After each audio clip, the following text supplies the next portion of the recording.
Bonjour et bienvenue sur Égide, je suis Quentin et j'ai le plaisir aujourd'hui d'être accompagné d'Adrien pour la revue des Luminettes Rimlord. Comment vas-tu? Eh bah, super, super, super. Toujours un plaisir de faire des vidéos avec toi et en plus là on va parler des luminettes qui est ma première armée.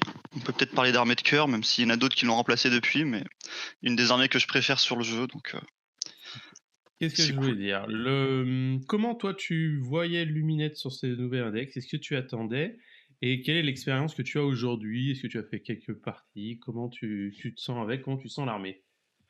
Qu'est-ce que j'attendais? Pas grand-chose parce qu'en vrai l'armée est, on va dire intrinsèquement grâce à ses multiples unités, les multiples temples, une armée qui a plein de gameplay.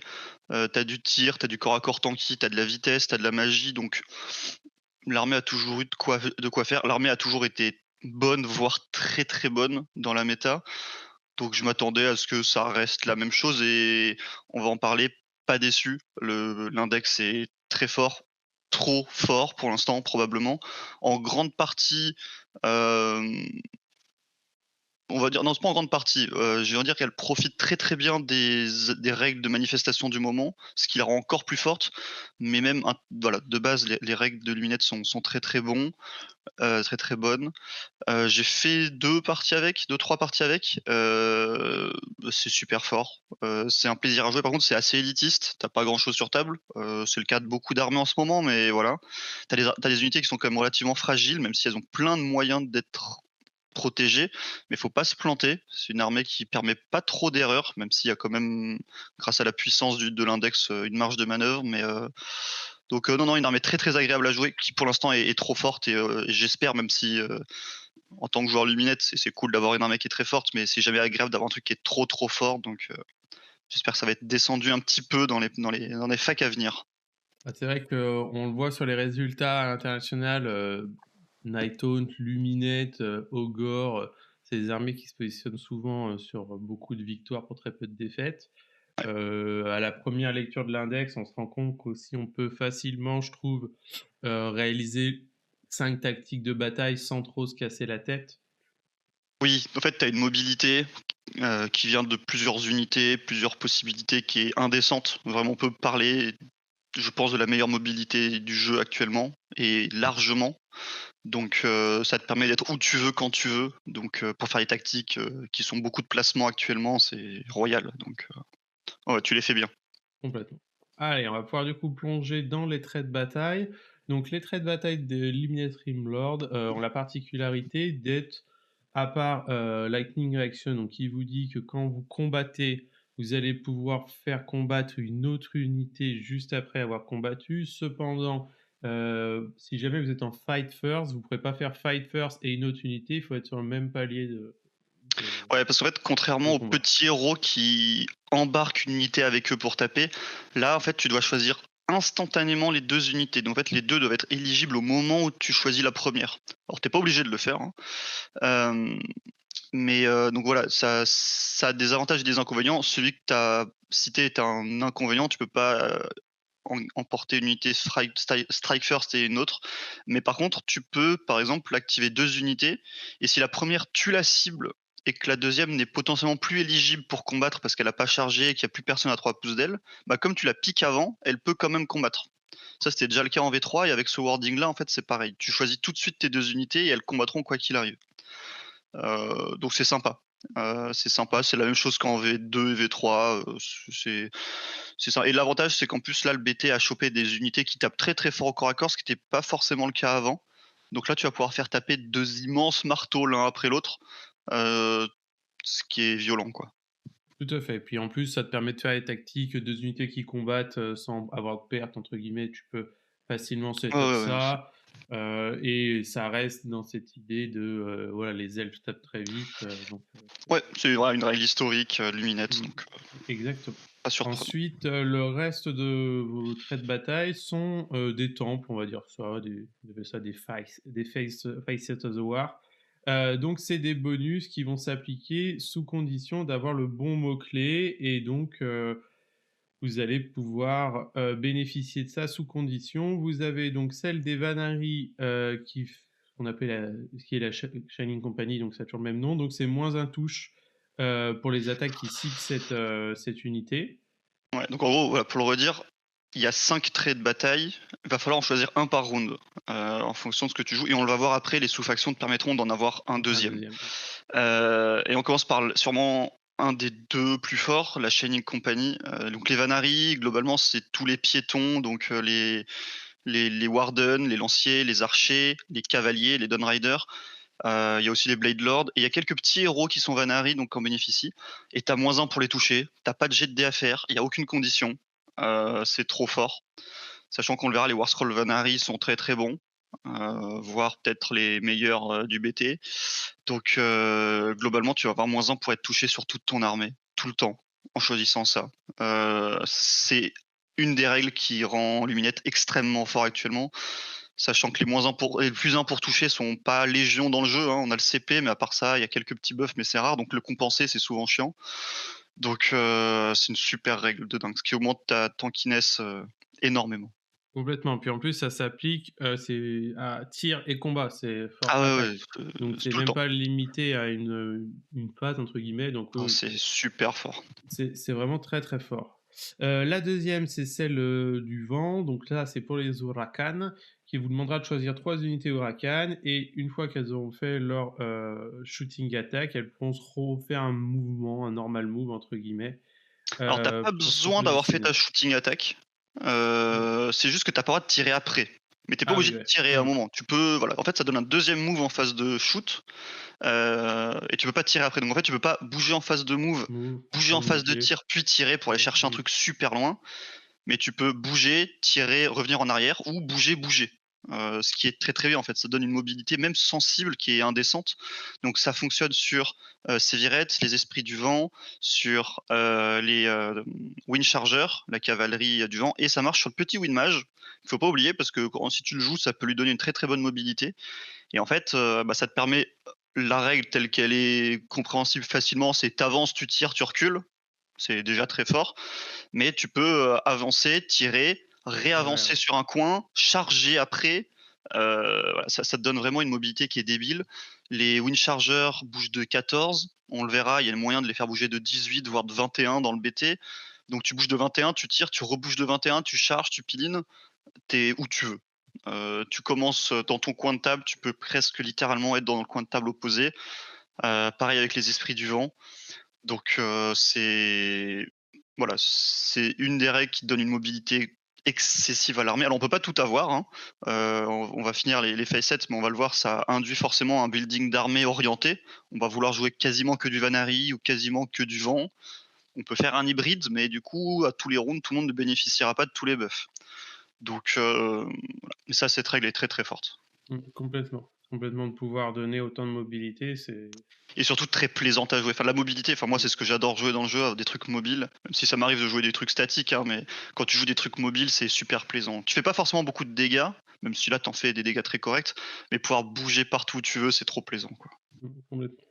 La suivante, Power Ish, c'est pour les unités, Vanari, j'aurais dû le faire avant, c'est pas grave, qui vous dit que, les, critical hit, donc c'est quand vous faites des jets de touche non modifiés de 6, vous proquez un effet. Là, vous procrez sur du 5, à savoir que vous avez les archers qui proc sur du auto wound sur du 6 et les lanciers qui proc sur du mortal wound sur du 6, donc ça augmente Et les votre... cavaliers surtout, qui on va Et le les voir sont cavaliers aussi, ah oui, malheureusement tout une à des fait. pépites actuelles du BT. Alors il y a les Mm. Blade Lords, mais on n'en verra pas énormément, même si ça va. Mais les cavaliers qui sont une des pépites, tu peux leur donner crit sur du 5. Ils ont des mortels et en charge ils sont dégâts 2. Donc ça peut faire des gros gros combos d'attaque. Euh, c'est fort. Alors celle-là, je pense qu'elle est un peu surestimée parce que globalement, le -1 hit est beaucoup plus fort.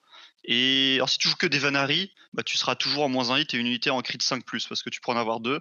Par contre, si tu joues des Vanari et un esprit du vent, tu seras souvent en -1 pour être touché et la mobilité du temple du vent. Mais en full Vanari, voilà, tu auras toute ton armée en -1 touche et une de tes unités en crit sur du 5, auto à tous les rounds. On le va voir plus tard grâce aux sous-factions, sans lancer de dés. Donc c'est Oui, fortiche, puis quoi. c'est malgré tout, même si, comment dire, tu joues un mix, tu sais que tu as cet outil dans ta poche Ouais, bien sûr, pour passer, par exemple, sur de l'armorée, parce que tu as besoin de blessures mortelles, c'est ça. et ainsi de suite. Moi, par exemple, en fait, je joue une liste qui est un peu mixte entre Vanari et esprit enfin, Temple du Vent. Du coup, j'ai toujours le mouvement du mon Temple du Vent et à chaque tour, je choisis soit le -1 hit, soit le crit 5+, en fonction de si je vais me faire rentrer dedans ou s'il faut que Mmh. je fasse mal. Bon, c'est plus souvent le -1 hit, hein, parce que c'est sur toute ton armée, c'est tout le temps, mais voilà. Ouais, Non, c'est d'accord. très La suivante, Deep Thinker, donc là, c'est seulement pour les Scinari. Donc les Scinari, principalement, c'est les héros. Je crois pas qu'il y ait d'unité c'est les Scinari. petits sorciers à pied, donc Ouais, t'as la c'est ça. Calligrave, t'as le Calligrave, la Catalar, le Loreseeker et le l'Enlightener. Je crois Et pas du que j'en coup oublie. Non, il y a les jumeaux aussi, qui sont mmh, Scinari. Ils sont Scinari et Vanari d'ailleurs. et ça donne un plus un cast. Plus un casse, ouais, ce qui est très bon. Mmh. Le problème, c'est que les autres sont juste plus forts et qu'on va le voir, la plupart du temps, les sorciers qu'on va jouer ont pas besoin de ça. Heu, il y en a 2, Teclis et le Calligraphe, qui seront le plus souvent ceux qui sont joués et qui ont pas besoin d'un plus un cast parce qu'ils ont des castes automatiques sans lancer de dés, non modifiables, donc ils bénéficieront pas de ça. Donc bon, c'est bon à avoir, hein. Si tu as un scénario dans ta liste et que tu as vraiment besoin à un moment de lancer un sort, tu choisiras celui-là, genre, un truc, mais bon, les autres sont trop forts pour que celui-ci soit intéressant. Oui, c'est ça. Si tu sais que tu es vraiment loin de ton adversaire, qu'il a pas de raison de t'impacter, que tu as besoin de lancer un sort, bon, pourquoi pas. Et la dernière, Enduring as Rock, donc là, c'est pour les Alarites et ça vous dira que vous allez déprécier la pénétration d'armure de 1, pour les armes de mêlée qui ciblent, non, Tu même cibles toutes tes unités Vanari, ouais, mais ouais, c'est caractéristique même au sauf pour tir. les Ah ouais, même au tir, ouais. Non, je crois que ah c'est ouais. mêlée, hein, Oh, donc ça, c'est très une fort. super règle, donc Alarit, donc c'est les Avalénor, l'esprit de la montagne, le Stone Mage et les Stone Guard. C'est une super règle, hein, c'est globalement ce qu'ils avaient déjà en V3. Sachant qu'il y a pas énormément de reines aujourd'hui, on est sur du 1-2, très rarement du 3, donc déprécier de 1, c'est très, très bon. On va voir qu'ils ont aussi d'autres règles qui peuvent augmenter encore cet effet-là. Voilà. Le problème, c'est qu'actuellement, en tout cas dans le BT, le côté de la montagne est pas exceptionnel, même s'il est vraiment très jouable, hein, mais il est complètement effacé par le reste. Mais s'il y a du nerf du reste ou que si ça vous plaît de jouer la montagne, c'est une super règle et les war scrolls sont bons. Donc voilà. On va peut-être. Moi, je suis pas un joueur déjà, j'aime pas trop de base le temple de la montagne, j'aime pas les figues et j'aime pas le gameplay. Donc je serai pas forcément celui qui les vendra le mieux, mais c'est jouable et cette règle est Bah, très bien. en fait, la règle est très forte parce que comme tu l'as dit, aujourd'hui, la pénétration d'armure de 1, la PA, et on en trouve beaucoup dans les index. Voilà. Le souci, c'est que le PA1, ça vous permet pas de passer au travers de l'armure adverse, entre guillemets, parce que vous allez avoir un défense règle pour compenser. Le pénétration 2 d'armure est très très rare, et c'est ce qui manque à certaines armées pour pouvoir être sûr de cogner. Donc là, de empêcher ça plus un défense en règle ou de réduire le 2 en 1, en effet, c'est très très fort. Mais le souci, c'est, comme tu as dit, le temple de la montagne et un peu le syndrome des Fire Slayers. C'est-à-dire que vu que C'est tu lent, bouges ouais. que de 4 ou de 5, tu vas te retrouver finalement à devoir être très statique, attendre. Et aujourd'hui, les tactiques de bataille et les scénarios sont quand même basés sur de la mobilité, prendre le centre, prendre les flancs, prendre un élément de décor, prendre 2 objectifs et ainsi de suite. Donc si Ouais, jamais après ça, tu ça peux imaginer change, des mixtes. Tu peux imaginer des mixtes avec, du vent et de la montagne, avec une partie très tanky, une partie qui bouge, donc moi j'aime pas du tout, mais il y a des choses à faire et je sais qu'il y a des gens qui jouent un peu de la montagne, mais on les voit pas dans les tournois parce que compétitivement pour l'instant ça c'est pas assez bon, mais en partie même, sérieuse, il y a vraiment de quoi faire, le war scroll et cette règle sont très bons. tout à fait. Allez, on va pouvoir maintenant passer sur les batailles de formation. Donc, c'est sous-faction, on en a 4 comme tout le monde. Et là, bah, qu'est-ce qui se passe? En fait, vous allez prendre une sous-faction qui va tout simplement débloquer un de vos traits qu'on a vu avant, vos Ouais. traits de bataille, de manière permanente. Donc, vous choisirez soit la Tu force juste of le moins Avar. un hit. Tu as le moins un hit que tu peux pas avoir, qu'il faudra forcément Hmm. choisir.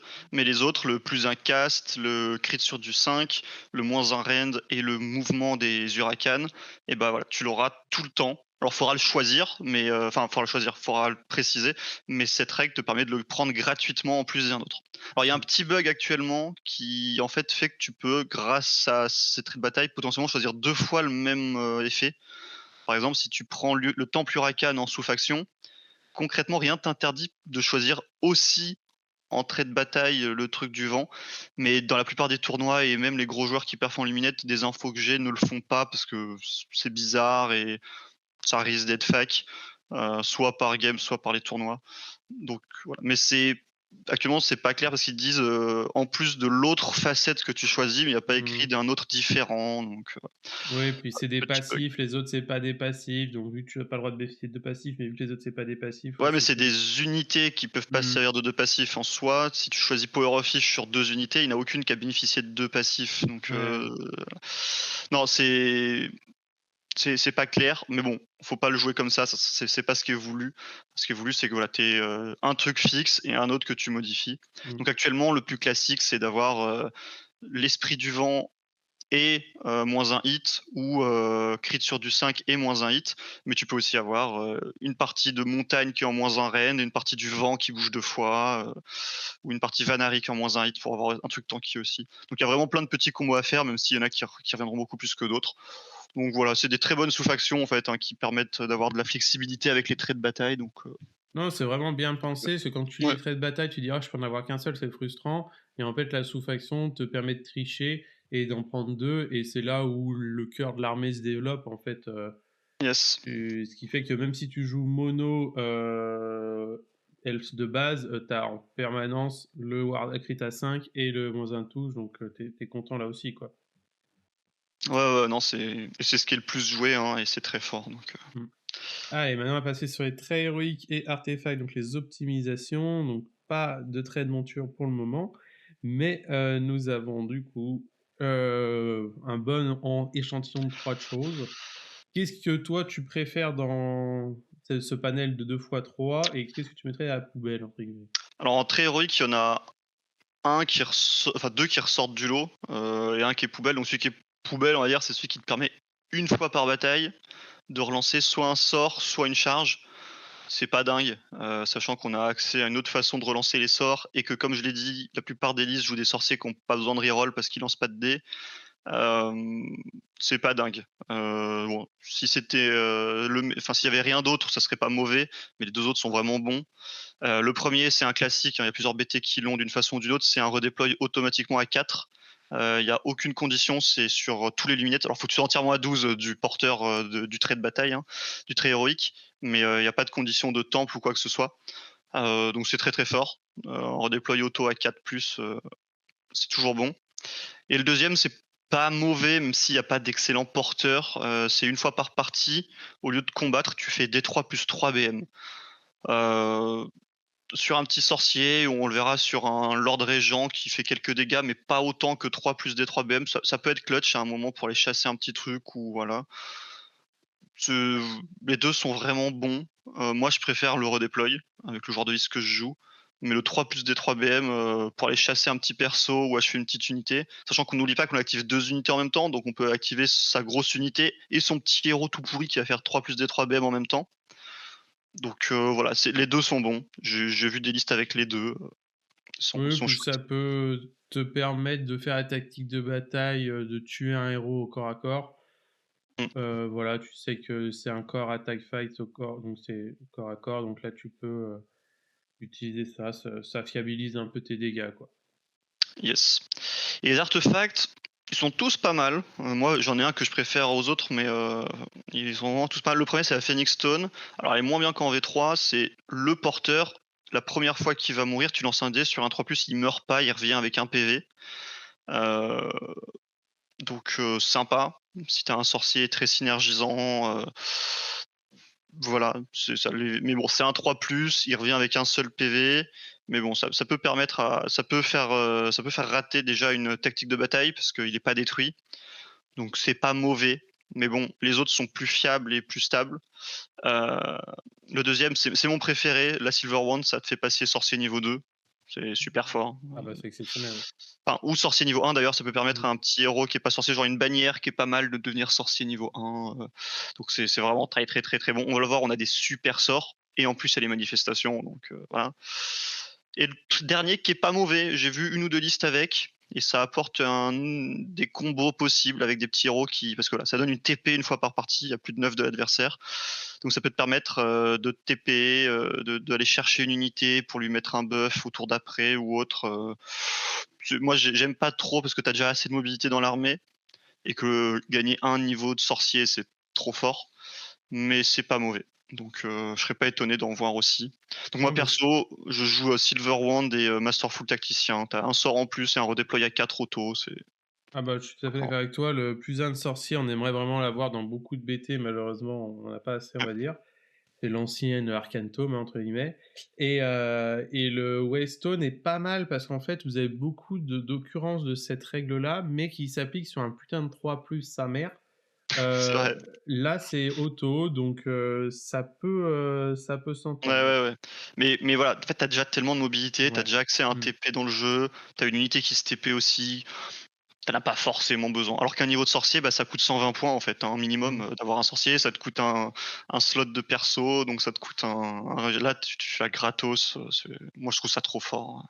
Oui, Faut pas complètement. être Puis là, en plus, on n'a pas la possibilité, comme en V3, d'aller chercher d'autres artefacts. Si on avait des points à payer ou une composition, genre 50 points ou un régiment, tu dirais, bon, bah, je pourrais chercher, par exemple, la Silver Hand ou le Phoenix Stone, machin. Là, c'est pas le cas. Donc, finalement, tu te limites au truc mmh mh. qui fonctionne tout le temps. Et être sorcier de niveau 1, ça fonctionne tout le temps, quoi. Donc, Ouais, ouais, ouais. ouais. Non, c'est très fort. Alors maintenant, on va pouvoir regarder donc les spells lore. Qu'un seul, malheureusement, chez les luminettes. On n'est Ouais, mais pas il est bien, donc on va pas se plaindre. Il est chouette. exactement. Un lancement de 5, 7, 8. Donc on a deux gros sorts qui se lancent haut. Mais comme tu l'as dit, il y a beaucoup de sorciers qui lancent même pas les dés. Donc on gagne du temps. Le sort en illimité, c'est Speed of Ish, le classique luminette qu'on connaissait avant. Avant, ça doublait le mouvement. Là, tu ajoutes 4 à la valeur de mouvement. C'est quasiment. C'est moins bien, C'est c'est beaucoup moins moins bien, bien, mais mais ça c'est. reste en V4, la Voilà. mobilité a globalement descendu, Oui. donc c'est normal et ça suffit en vrai, hein. Ça fait bouger tes cavaleries de 18, ça fait bouger tes piétons de 10 en général.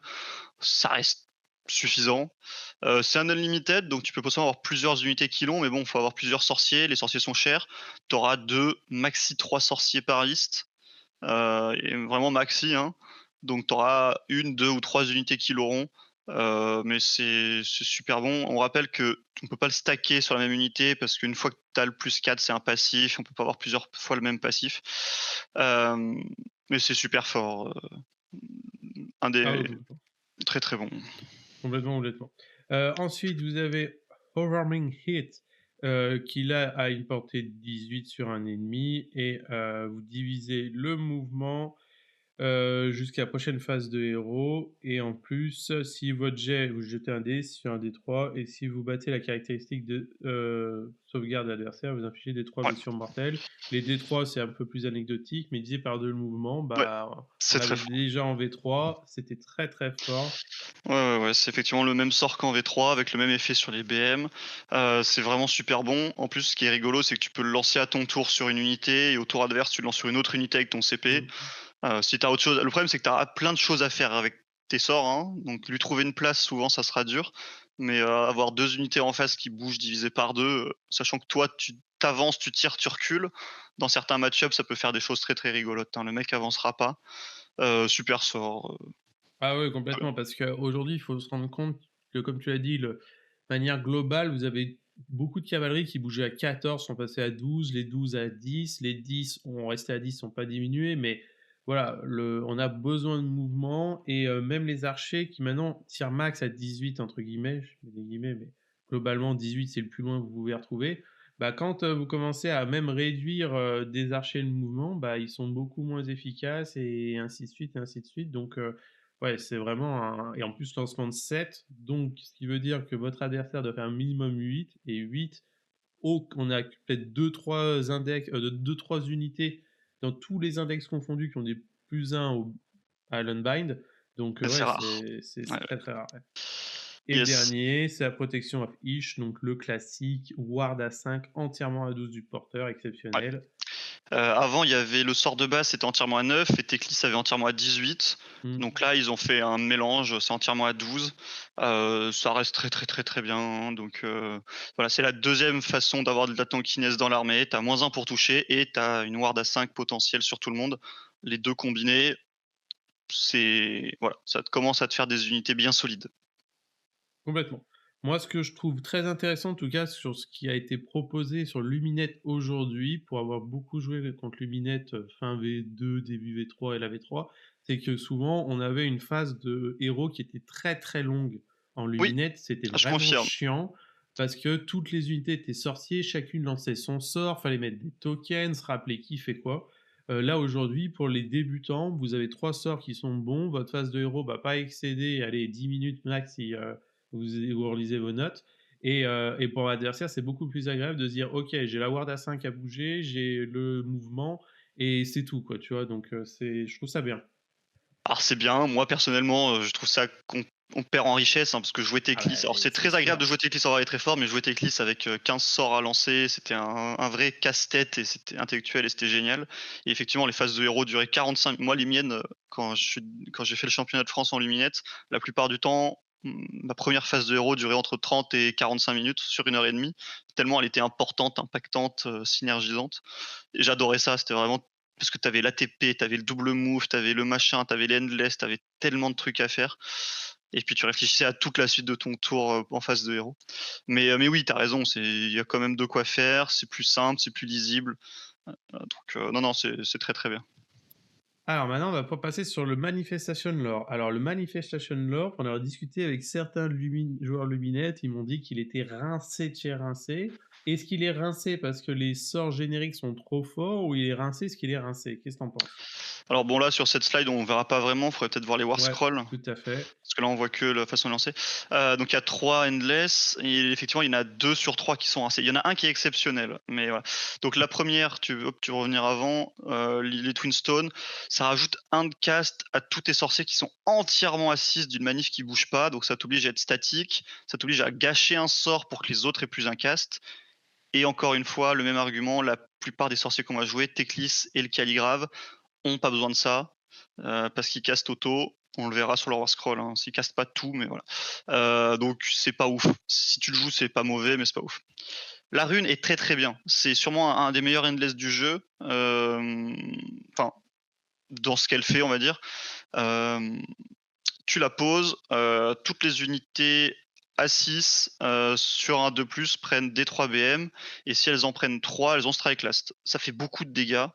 Euh, c'est le fait que ça soit à 6, c'est fort parce qu'en fait les shackles font à peu près la même chose, Ils mais savent eux c'est quoi? within 3. Et comme c'est des et en fait le mec du coup peut peel-in et te taper dessus. Alors que là c'est within 6, donc le mec a besoin de contre-charge pour aller la tuer en fait. Donc et s'il la laisse, ça retiquera à son tour à lui. En fait, tu la poses à ton tour, Et tu la poses à euh, 18. entièrement à 18, ouais. Donc Oui. c'est pas mal. Euh, Ah et ouais, actuellement, comme rien n'interdit de caster une manifestation le tour où elle a été bannie, bah si le mec l'a bannie, tu peux la relancer pour un CP. Et à ton tour, si elle est encore en vie, tu utilises son effet, tu la bannis et tu la relances et tu réutilises son effet parce que c'est une autre rune qui arrive. Du coup, c'est pas la même aptitude. Elle peut encore utiliser l'aptitude. Donc c'est vraiment, ça peut faire beaucoup, beaucoup, beaucoup de dégâts. Elle a le défaut qu'ont tous les endless spells et les corps de faction, c'est-à-dire que c'est un tremplin pour les charges, les contre-charges, les peel-in, les tactiques, les machins. Elle est relativement solide, un 6 PV, save à 4, ward à 6, ça sort pas avec n'importe quel cordon. Donc c'est vraiment un super endless. Mais effectivement, on peut voir le dernier qui est, bon, pour le coup, rincé. C'est en gros la même chose qu'avant, tu mets un cercueil, une protection autour d'un de tes petits sorciers à pied. Ça lui fait une ward à 4, plus un au lancement de sort, mais il peut pas bouger. Bon, c'est pas mauvais en soi, mais ça empêche le mec de bouger, tout ça pour gagner un niveau de sort. C'est pas dingue. C'est pas dingue dingue. Bah, en fait, quand tu vois cette chose-là, tu te dis: «OK, mon sorcier, il est entouré, donc il est protégé, il gagne un power level Ward à 4», mais tu as envie qu'il fasse une sorte de rituel de la mort qui prend 2 tours, et si tu y arrives, tu as un gros bonus. Sauf qu'en fait, Ouais. ton sorcier, il est bloqué au milieu, il peut pas suivre ton armée, et ça sert à rien, quoi. Ouais. Et le problème, c'est qu'actuellement, enfin, en luminette, les power levels servent principalement à lancer des manifestations, en fait. Donc si tu dois lancer une manifestation pour avoir le droit d'en Mmh. lancer une autre, et comme tu as pris ce manifestation lore, tu que la rune qui est bien, bah c'est pas ouf en fait. Donc je serais très content d'avoir celui-ci, en plus d'avoir Morbid Conjuration pour pouvoir lancer plein de Endless Morbid. Mmh. Mais bon, si tu as celui-ci, c'est-à-dire que tu que la rune d'intéressant à côté pour faire des dégâts. Donc c'est pas mauvais, hein. En vrai, il est jouable, le lore. Et tu raison, hein, il est effacé par le fait que les génériques sont beaucoup trop forts. La rune est vraiment bien. Celui-ci est pas mauvais en soi. Et le plus un cast en fonction des listes peut être intéressant, mais non, ça tient pas le coup par rapport aux autres lores. Il y en a au moins 2, si ce n'est 3 de génériques qui sont meilleurs que ça. Donc non. Mais la Ouais, rune ouais. est vraiment très, très bien, hein. Ah, c'est vrai que quand tu vois le domaine, tu te dis si par exemple le Sanctum augmentait la portée de lancement des sorts de 6 à la partir de sa base, tu te dis bon bah je Ça mets mon pourrait être bien. sorcier, il fait ça, il augmente le power of Sheesh, donc j'ai une grosse bulle de 18 de ward, tu vois, pourquoi pas. Mais là c'est vrai qu'en état, c'est Et un puis, petit tu peu, pourrais mettre une move divisée par 2 à 24 ou des choses comme ça pourrait être mmh, sympa. Mais moi, j'ai vu un plays où en gros, tu joues un Lore Seeker qui a toujours la même règle qui fait qu'il peut se redéployer où il veut sur la table. Tu lui cales ça direct, donc tu as un mec en Ward à 4 qui est sur un objet, qui peut caster la rune facilement dans ton bunker parce qu'il a été mis dans un coin de table. C'est pas mauvais. C'est pas mauvais, mais malheureusement, il y a mieux à faire avec les autres actuellement, en tout cas. c'est ça. Alors, pour continuer, on va pouvoir passer sur le décor de faction. Donc, le Shrine, anciennement, il faisait beaucoup de choses, il relançait les sorts, tu pouvais mettre quelqu'un dedans, bla bla bla bla. Aujourd'hui, qu'est-ce que t'en penses? Comment tu le trouves? Voilà, est-ce que tu Yes. penses il a autant de puissance qu'avant? Il est à la fois génial et inutile, dans le sens où bon, déjà il est très solide, 12 Oui. PV save à 3, Oh, c'est costaud. T'as aucun moyen d'avoir ward, de le soigner ou quoi que ce soit, donc c'est 12 PV save à 3, mais c'est pas mal. Et en fait, il a à peu près la même règle qu'avant, tu peux mettre un héros dedans. Alors c'est un peu différent parce que maintenant tu rentres en phase de héros zéro. et tu ressors en phase de héros. Hem et Ça, en c'est gros quand t'as générique à tous les décors, si vous posez la ouais, question. je crois qu'il y en a un où tu sors en phase de move, hein. Ah, je sais pas, Korn, tu Corne rentres ou en face Ogre. de peut-être Ogre, parce que Korn, tu rentres en face de héros et Ouais. tu sors en face Bon, de héros. ça change pas grand-chose. Ouais, À noter que quand vous sortez de votre décor de faction, c'est un setup, donc vous pouvez pas bouger après en oui. phase de move, Mmh. c'est important. Et en gros, quand vous êtes dedans, vous êtes, le gardien du shrine et vous gagnez plusieurs choses. Donc la première, c'est comme avant, quand il y a un gardien dans le shrine, un sorcier entièrement à 12, je crois, entièrement à Mmh. 12 du décor peut potentiellement relancer un jet de cast. C'est bien. On va encore une fois, toujours le même argument. On a un ou deux sorciers qui lancent pas de dés, mais c'est jamais perdu. C'est très bien. Et là où ça devient drôle, c'est qu'en fait, ton décor, quand il y a un shrine dedans, le décor il bouge. Donc ça devient le seul décor de faction qui bouge. Ça avait fait un peu sensation quand Spoon avait fait la game de présentation Mmh. aux États-Unis et qu'il avait pris son shrine et qu'il l'avait bougé sans qu'on le sache à l'avance qu'on avait cette règle-là. Donc on a notre shrine qui bouge. En fait, votre shrine est éligible pour faire tous les move ability, les core move ability, si je crois, ouais, c'est ça. Et là où c'est drôle, c'est que vous pouvez charger aussi. Donc en fait, vous pouvez envoyer dans les cordons adverses un truc en 12 PV save à 3, qui sort pas facilement. Et en fait, le mec en face est obligé de taper dans le shrine. Il peut pas taper dans le gardien à l'intérieur, que ça soit au tir ou au corps à corps. Donc c'est pas mal.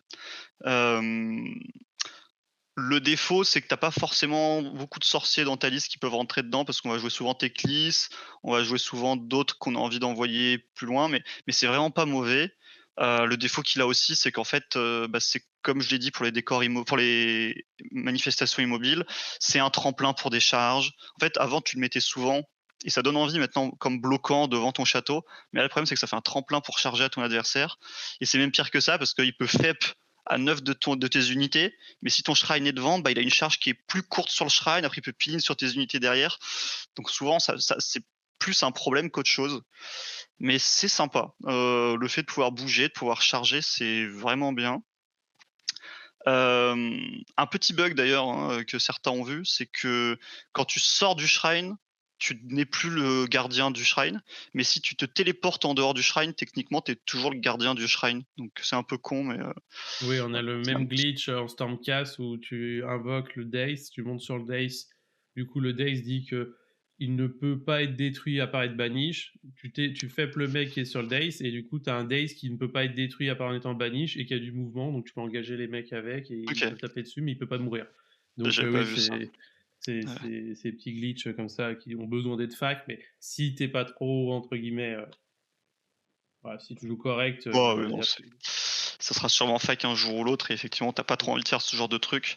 Mais voilà, en fait, ça fait vraiment un gros bouclier de protection pour ton petit sorcier qui peut avoir sa ward à 5, entièrement à 12 de lui, donc ce qui devient entièrement à 12 du décor. Décor Mm. qui bouge de 6. Et qui a une grosse Heu, empreinte, hein, parce qu'attention, les décors, c'est tous les éléments du décor qui en alors font partie.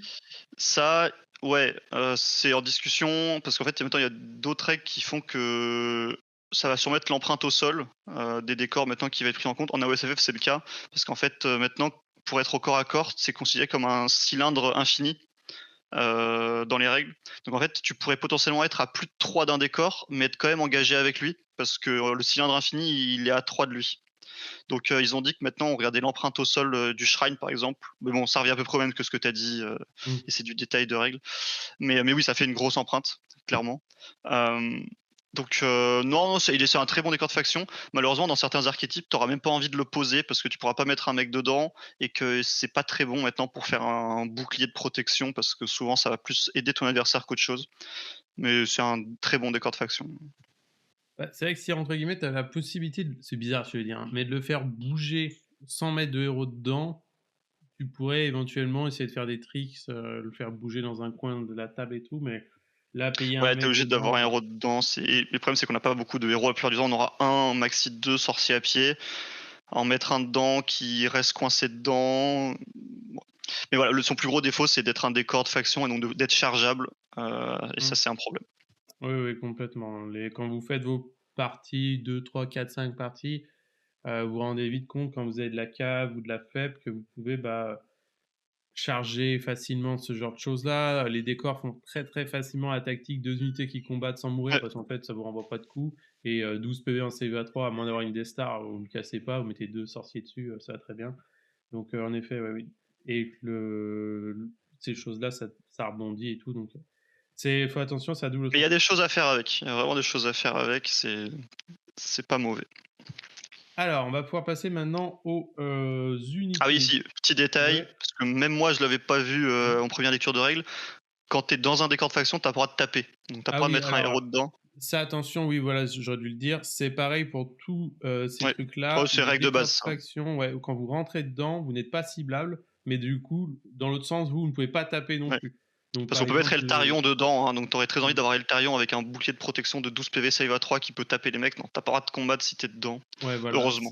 et c'est pareil pour les prêtres de cornes, quand ils sont dans l'altar, ils peuvent pas mettre de patates et ainsi de suite, Ouais. ouais, c'est le petit glitch.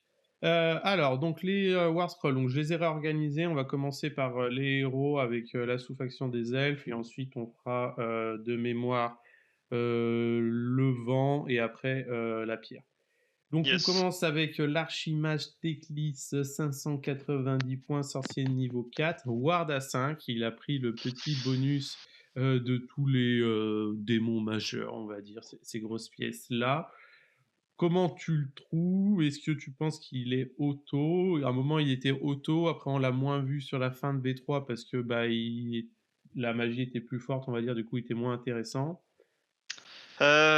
Alors, il a perdu un de save, hein, au passage. Il a gagné sa ward à 5, mais il a perdu un de save, ce qui est dommageable, clairement, sachant qu'en plus on n'a plus les terres quartz, ce qui fait qu'avant en fait il était en save à 4 et il avait une fois par partie un bonus gratos. Là maintenant il est un peu en save à 5 à poil. Il a sa ward à 5 de base, ce qui fait que même si on te met une alpha, il aura sa ward à 5. Là où avant, soit il l'avait pas T1, soit si tu le dispellais, il l'avait pas. Donc il est plus ou moins tanky par rapport à avant. Euh, je le trouve très très bon. Moi, je l'adore. Le problème, c'est qu'il est très très bon parce que les manifestations sont broken. Si tu enlèves les manifestations, il est plus si ouf que ça. Il est il coûte moins cher qu'avant, hein, déjà, mais ça se justifie. Il a quand même perdu pas mal de choses. Son tire moins loin. Au corps à corps, il fait un peu moins mal. Il a toujours la même règle qui dit qu'il ajoute un pour caster au sorcier à côté. C'est pas mal. Il a perdu la règle qui protège les unités autour de lui de la magie. Avant, sur un 4+, tu étais immune au sort et tu renvoyais des BM, ça il a perdu. Euh, Il a toujours son sort signature qu'on appelle le fameux Prout de Teclis, ce qui est beaucoup moins bien qu'avant, parce qu'avant, sur un 5 ou 6, tu faisais Déci BM. Là, maintenant, tu as la même chose que tout le monde, le D3 qui fait rien sur 1 ou 2. Donc c'est pas mauvais hein, quand même, hein, ça fait une belle source de BM, sachant que tu peux le lancer potentiellement au tour adverse. Donc c'est pas mal. Associé à la rune ou à d'autres endless, ça peut faire vraiment une pluie de BM. Mais c'est des petites BM, hein, tu vas pas mettre des gros shoots de BM dans l'adversaire. C'est un très bon porteur pour la ward à 5 autour de lui, parce que tu la lances auto à 10, il a un gros socle, il est au milieu de ton armée, donc tu auras une ward à 5 sur beaucoup de gens. Et là où il devient très fort, c'est le passif en haut à droite, qui est à peu près le même qu'avant, mais en moins bien, enfin en différent. Déjà, il est sorti niveau 4, et il lance ses sorts automatiquement à 10. Donc c'est pas mal, ça permet de lancer les sorts fiablement. À noter que t'es pas obligé, contrairement à avant, tu peux décider de lancer tes 2d6 pour tenter un petit coup de chance et à faire 11 ou 12, voire plus si tu as des bonus. À noter qu'il est pas Sinari, donc il n'aura pas le bonus de la sous-faction par exemple. Mais il a son plus un cast. Ah non, c'est Other Friendly, donc non, même pas. Donc c'est pas mal hein, de lancer tous les sorts à 10. Ça permet de lancer une ward à 5 à 10, un plus 4 move à 10, et après 2 endless spells à 10, ou juste de lancer 4 endless spells à 10. Donc c'est très très fort. Et la deuxième partie, avant, il avait un nombre infini de dispels. Et il dispellait à plus 1, voire à plus 2 en fonction des builds. Là maintenant, en gros, il va pouvoir dispel que 4 fois, hein, parce qu'il est sorcier niveau 4, il a plus cette aptitude de dispel autant de fois qu'il veut, mais il peut décider de claquer des doigts et de faire 8. Donc en fait, si ton lancement de sort c'est 7, et bah Teclis va l'enlever automatiquement. Ce qui est super fort. Ça permet d'enlever tous les petits sorts qui passent à 6 ou 7 quand le mec a pas fait des gros jets, ça dégage. Par contre, si le mec en face fait 8 ou plus, et bah tu deviens un sorcier classique hein, qui a 4 dispels certes, mais qui a aucun bonus particulier. Donc voilà. Avant aussi, il avait sa dispel auto une fois par partie, enfin une fois par tour, qui était super forte. Là, il l'a plus. Donc voilà. Et là où c'est fort aussi, c'est qu'il peut bannir en faisant 8, sachant que toutes les manifestations se bannissent sur du 8. Donc en gros, à chaque tour, il peut claquer les doigts et enlever une manif ou mettre des dégâts aux manifestations qui ont cette règle. À noter par contre, certains l'ont pas vu, hein, que le bannissement c'est une aptitude, donc on peut le faire qu'une seule fois par tour. C'est soumis à la règle de 1, donc Teclis n'a pas le droit de bannir 4 manifestations. Donc voilà, il a aussi un rampage qui est concrètement un roar, comme avant. Qui empêche aussi de power through. C'est jusqu'à la fin du tour. Donc voilà, c'est une boîte à outils. Il a plus beaucoup de sorts à lancer, hein, contrairement à avant, où il avait accès à tous les domaines, il avait pas mal de sorts, les sorts de Mystic Shield, Arcane Bolt. Là, il a plus que les 3 sorts de domaine, son sort signature. Par contre, il a tout ton lore de manifestation à lancer, et c'est ça qui le rend super fort actuellement, parce que bah, tu vas lancer un Purple Sun à 10, une Gravetide à 10, et au tour adverse, des Shackles à 10 dans sa face. C'est que des exemples, hein, il y en a plein d'autres des Endless, mais c'est ceux qu'on voit le plus souvent. Donc en fait, comme les manifestations sont fortes, Teclis est broken. Donc Complètement. Et puis en plus de ça, il se paye quand même le luxe d'avoir un OC de 10. c'est vrai. Et on ne se rend pas vraiment compte aujourd'hui quand on n'a pas fait de partie, mais les héros qui ont un OC de 10, ils sont pas nombreux. Et quand vous arrivez sur un objectif et que vous avez 10 ou quoi que ce soit, bah, il faut vraiment commencer à compter qui y a sur l'objectif parce que c'est pas dit que tu le reprennes, quoi. Ouais, il a une mobilité correcte, il a 10, tu pourras lui mettre le plus 4, il peut power through assez facilement avec ses 16 PV, donc au C10 ça permet de faire pas mal de choses. Donc non, c'est effectivement bon à noter. C'est un bon buff, c'est pas mal. Que ce soit défensivement ou agressivement pour aller voler un objet, c'est pas mal. Donc non, une très bonne boîte à outils, beaucoup moins qu'avant, mais on va dire dans l'ambiance actuelle des index, il a quand même beaucoup de choses à faire ce petit Teclis, et voilà, c'est le dieu des manifestations. C'est sûrement un des meilleurs sorciers pour, même s'il y en a d'autres qui ont d'autres avantages, mais c'est un des sorciers les plus stables pour jouer le jeu des manifestations qui est très très très important en ce début de version, donc Complètement. une pépite. Complètement, complètement. Alors, ensuite, on va avoir du coup la lumière d'Eltarion. Donc, la lumière d'Eltarion, on en voyait pas mal, on va dire, sur la fin de la V3. On voit qu'il a conservé un peu cette essence qu'il avait. Est-ce que tu penses qu'on en verra plus, qu'on n'en verra pas du tout? On en a vu quelques-uns tourner sur certains Ouais, builds. on en a vu même beaucoup, hein. On en voyait même beaucoup sur la fin de version d'Eltarion qui tapait très fort. Là, je pense qu'on n'en verra plus, parce qu'il a beaucoup perdu. Déjà, il bénéficie d'aucune des sous-factions, donc c'est vraiment son War Scroll et son War Scroll. Il a une Ward à 5 native, ce qui est pas mal, tu plus besoin du sort de Teclis à côté. Par contre, il a perdu sa règle qui fait qu'il divise les dégâts par 2, ce qui était ça qui le rendait très, très bon. Il est toujours éthéré à 3, il ignore toujours les malus à la touche, enfin tous les modifieurs d'ailleurs, hein, les -1 attaque, les -1 rend, il ignore tout, sachant qu'il touche à 2. Au tir aussi d'ailleurs, il ignore les dégâts, les malus.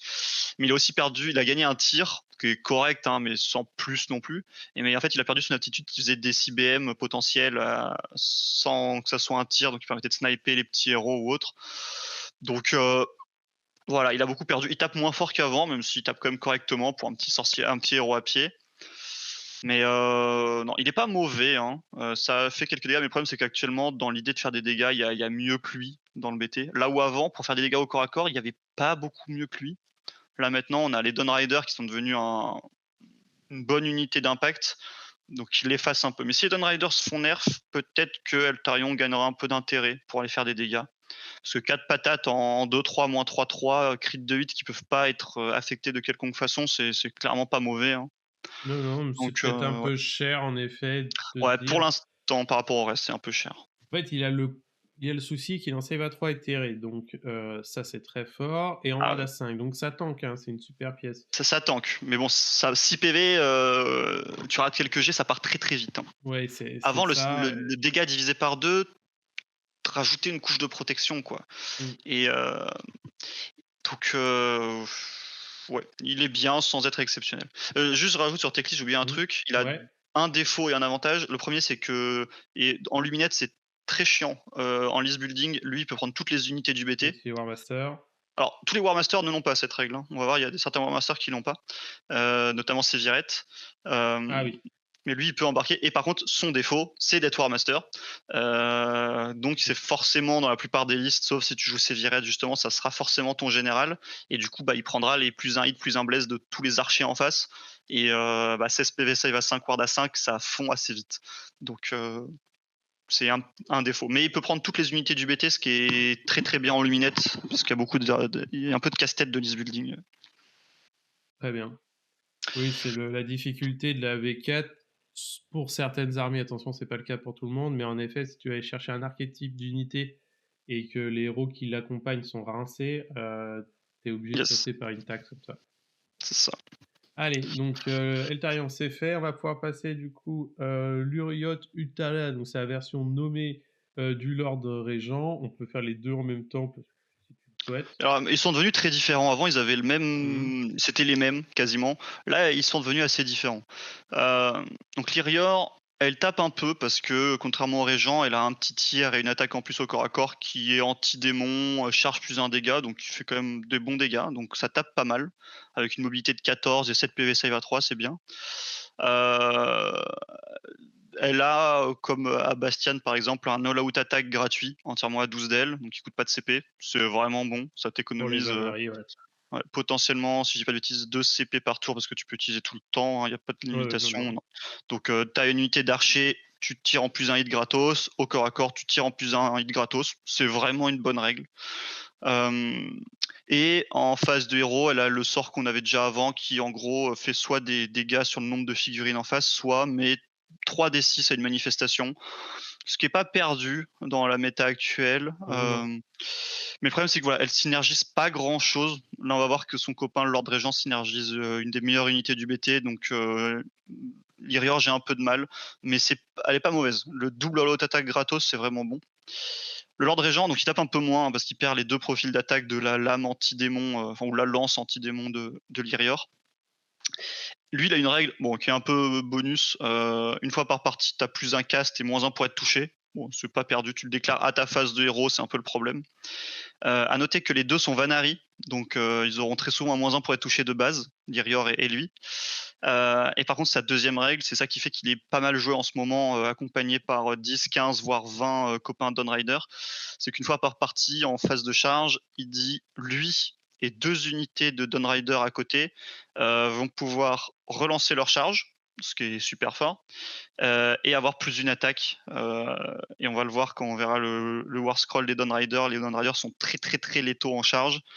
Avoir plus une attaque, ça les rend très, très, très, très, très létales. Donc ce petit mec est pas mal joué. En plus, il est sorcier niveau 1, hein, comme Lyrior, hein. Donc c'est très, très bien. Il va pouvoir lancer son petit Endless Pay, il va pouvoir lancer, son, sa ward à 5 autour de lui si tu as un build sans Teclis. À noter qu'il aura très souvent l'artefact, donc soit sorcier niveau 2, soit D3+3 BM. Sur lui, c'est pas mal, parce qu'il a quand même 5 patates en crit mortel, mais D3+3, c'est stable, c'est fiable. Et Donc puis vu que c'est un ça sera elfe, il blesse à 4 et on sait qu'on veut pas blesser à 4 dans le jeu, quoi. ouais. Ça, il n'y a aucun bonus à la blesse, hein, dans le BT, je crois. Donc voilà, il vaut cher, mais dans des builds, il y en a beaucoup en ce moment avec beaucoup de cavalerie. Il est pas auto-include, hein, mais il est très très bon. Ça te permet d'avoir un tour où tu fais charger 2 packs de 10 Dawn Rider en plus une attaque qui s'active en même temps. C'est fort. Oui, oui, moi j'aime beaucoup ce concept qu'ils ont fait sur les index de mettre des héros, on va dire buffers, c'est pas juste des héros qui sont là pour tenir la chandelle. Le double souci qu'ils ont avec ça, c'est qu'en fait, ils ont voulu donner ça pour que les héros soient bons, et en fait, quand ils ont fait le cost des prix, ils se sont dit: «Ouh là, mais attends, les règles qu'ils donnent sont très forts, hein, on va pas le mettre, pas cher», et en fait, tu as envie que ces héros soient pas chers parce qu'à part «buffer» entre guillemets, ils font rien d'autre, et c'est souvent une fois par bataille, donc une fois qu'ils ont consommé leur, cartouche, il y a plus rien. Donc c'est un peu compliqué, je Ouais, trouve. mais bon, 230 pour un mec qui reste sorcier niveau 1, qui est Mmh. 7 PV save à 3, qui bouge bien pour aller faire des tactiques et qui tapote un petit peu. Bah, c'est pas mal, hein. Ouais, Moi, je dis ouais, qu'il non, coûte cher, mais franchement. en vrai, non, il vaut vraiment pas cher pour ce qu'il fait. C'est juste qu'il coûte cher par rapport à d'autres sorciers niveau 1 dans le BT, hein, mais pour ce qu'il fait vraiment, en fait, ouais, il est vraiment pas cher. Je me suis planté. 230 pour tout ce qu'il fait. Quand tu vois qu'un sorcier niveau 1, c'est 120 points, là, tu rajoutes, 14 move de 14, 7 PV save à 3, un bon profil d'attaque et ce buff-là, et mine de rien, le plus un casse une fois par partie, hein, qui est pas perdu. Donc non, il est très, très bien. Ouais, je sais pas, c'est non, c'est sûr, c'est une Mais il super oriente tech, le quoi. build par contre. En fait, tu le joues Ouais. que si tu joues beaucoup de Dawn Rider. Si tu joues pas beaucoup de Dawn Ah Rider, tu bah vas pas le jouer. oui, si tu joues pas Dawn Rider et que tu veux jouer cette fille qui est quand même très sympa, je pense que tu iras chercher Leroy, qui est autonome et qui buff personne, quoi. Quoi, qui Ouais, buff les autres, ouais, voilà, derrière quoi. elle est vraiment pas mal, hein. Moi, je l'ai pas testé, mais j'ai écrit une liste où j'ai un pack d'archers qui va toujours prendre son plus un cast, son plus un touche gratos. Il y a elle à côté, c'est un sorcier niveau 1, son sort est pas mauvais.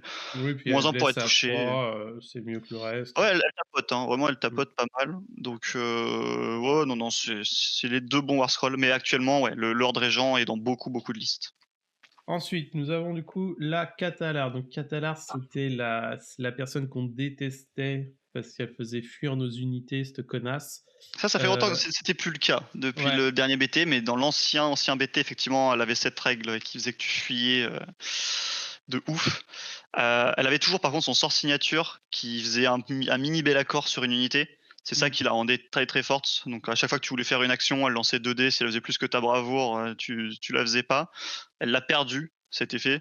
Ce qui fait qu'en gros, c'est devenu le sorcier, de base à 120 Mmh. points d'ailleurs, hein, comme dans quasi tous les Beaucoup de BT. BT, ouais.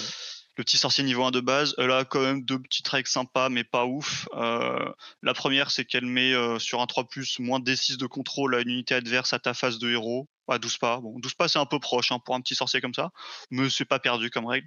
Et la deuxième, c'est que tes luminettes, entièrement à 12 d'elle, ignorent les malus, au contrôle score. C'est encore une fois un bon buff, mais bon, la portée est limitée. Les debuffs, au contrôle score, même s'il y en a quelques-uns dans le jeu, sont pas non plus légion. Donc la plupart du temps, tu la prendras pas. Il y a un autre sorcier un peu plus cher, mais qui fait beaucoup mieux. Donc OK. elle a beaucoup perdu. Elle était auto-incluse dans beaucoup, beaucoup de listes. Elle l'est plus trop. Ensuite, on a le Vanari Benerlead. Donc lui, il vous fera attention, comme tous les porte-étendards, il a un OC de 5. Donc c'est très intéressant sur la reprise et le contrôle des objectifs. Et donc, il se paye le luxe de donner 3 d'OC au Luminate Rimlord. Mais lui, c'est entièrement à 18. C'est pas mal, hein. Ouais, c'est pas mal, mais Mais bon, 130 points. 130 points, tu peux le passer sorcier niveau 1 grâce à l'artefact, ce qui peut avoir un intérêt. L'autre intérêt qu'il a, c'est en list building, parce que lui peut prendre tous les Vanari, donc notamment les archers et les cavaliers, là où la plupart des petits sorciers à pied, donc la Catalar, le machin, peuvent prendre que les lanciers. Euh, Donc il y a certaines listes un peu, on va dire, débiles, où tu veux jouer que des archers ou autres, où lui a un intérêt en list building.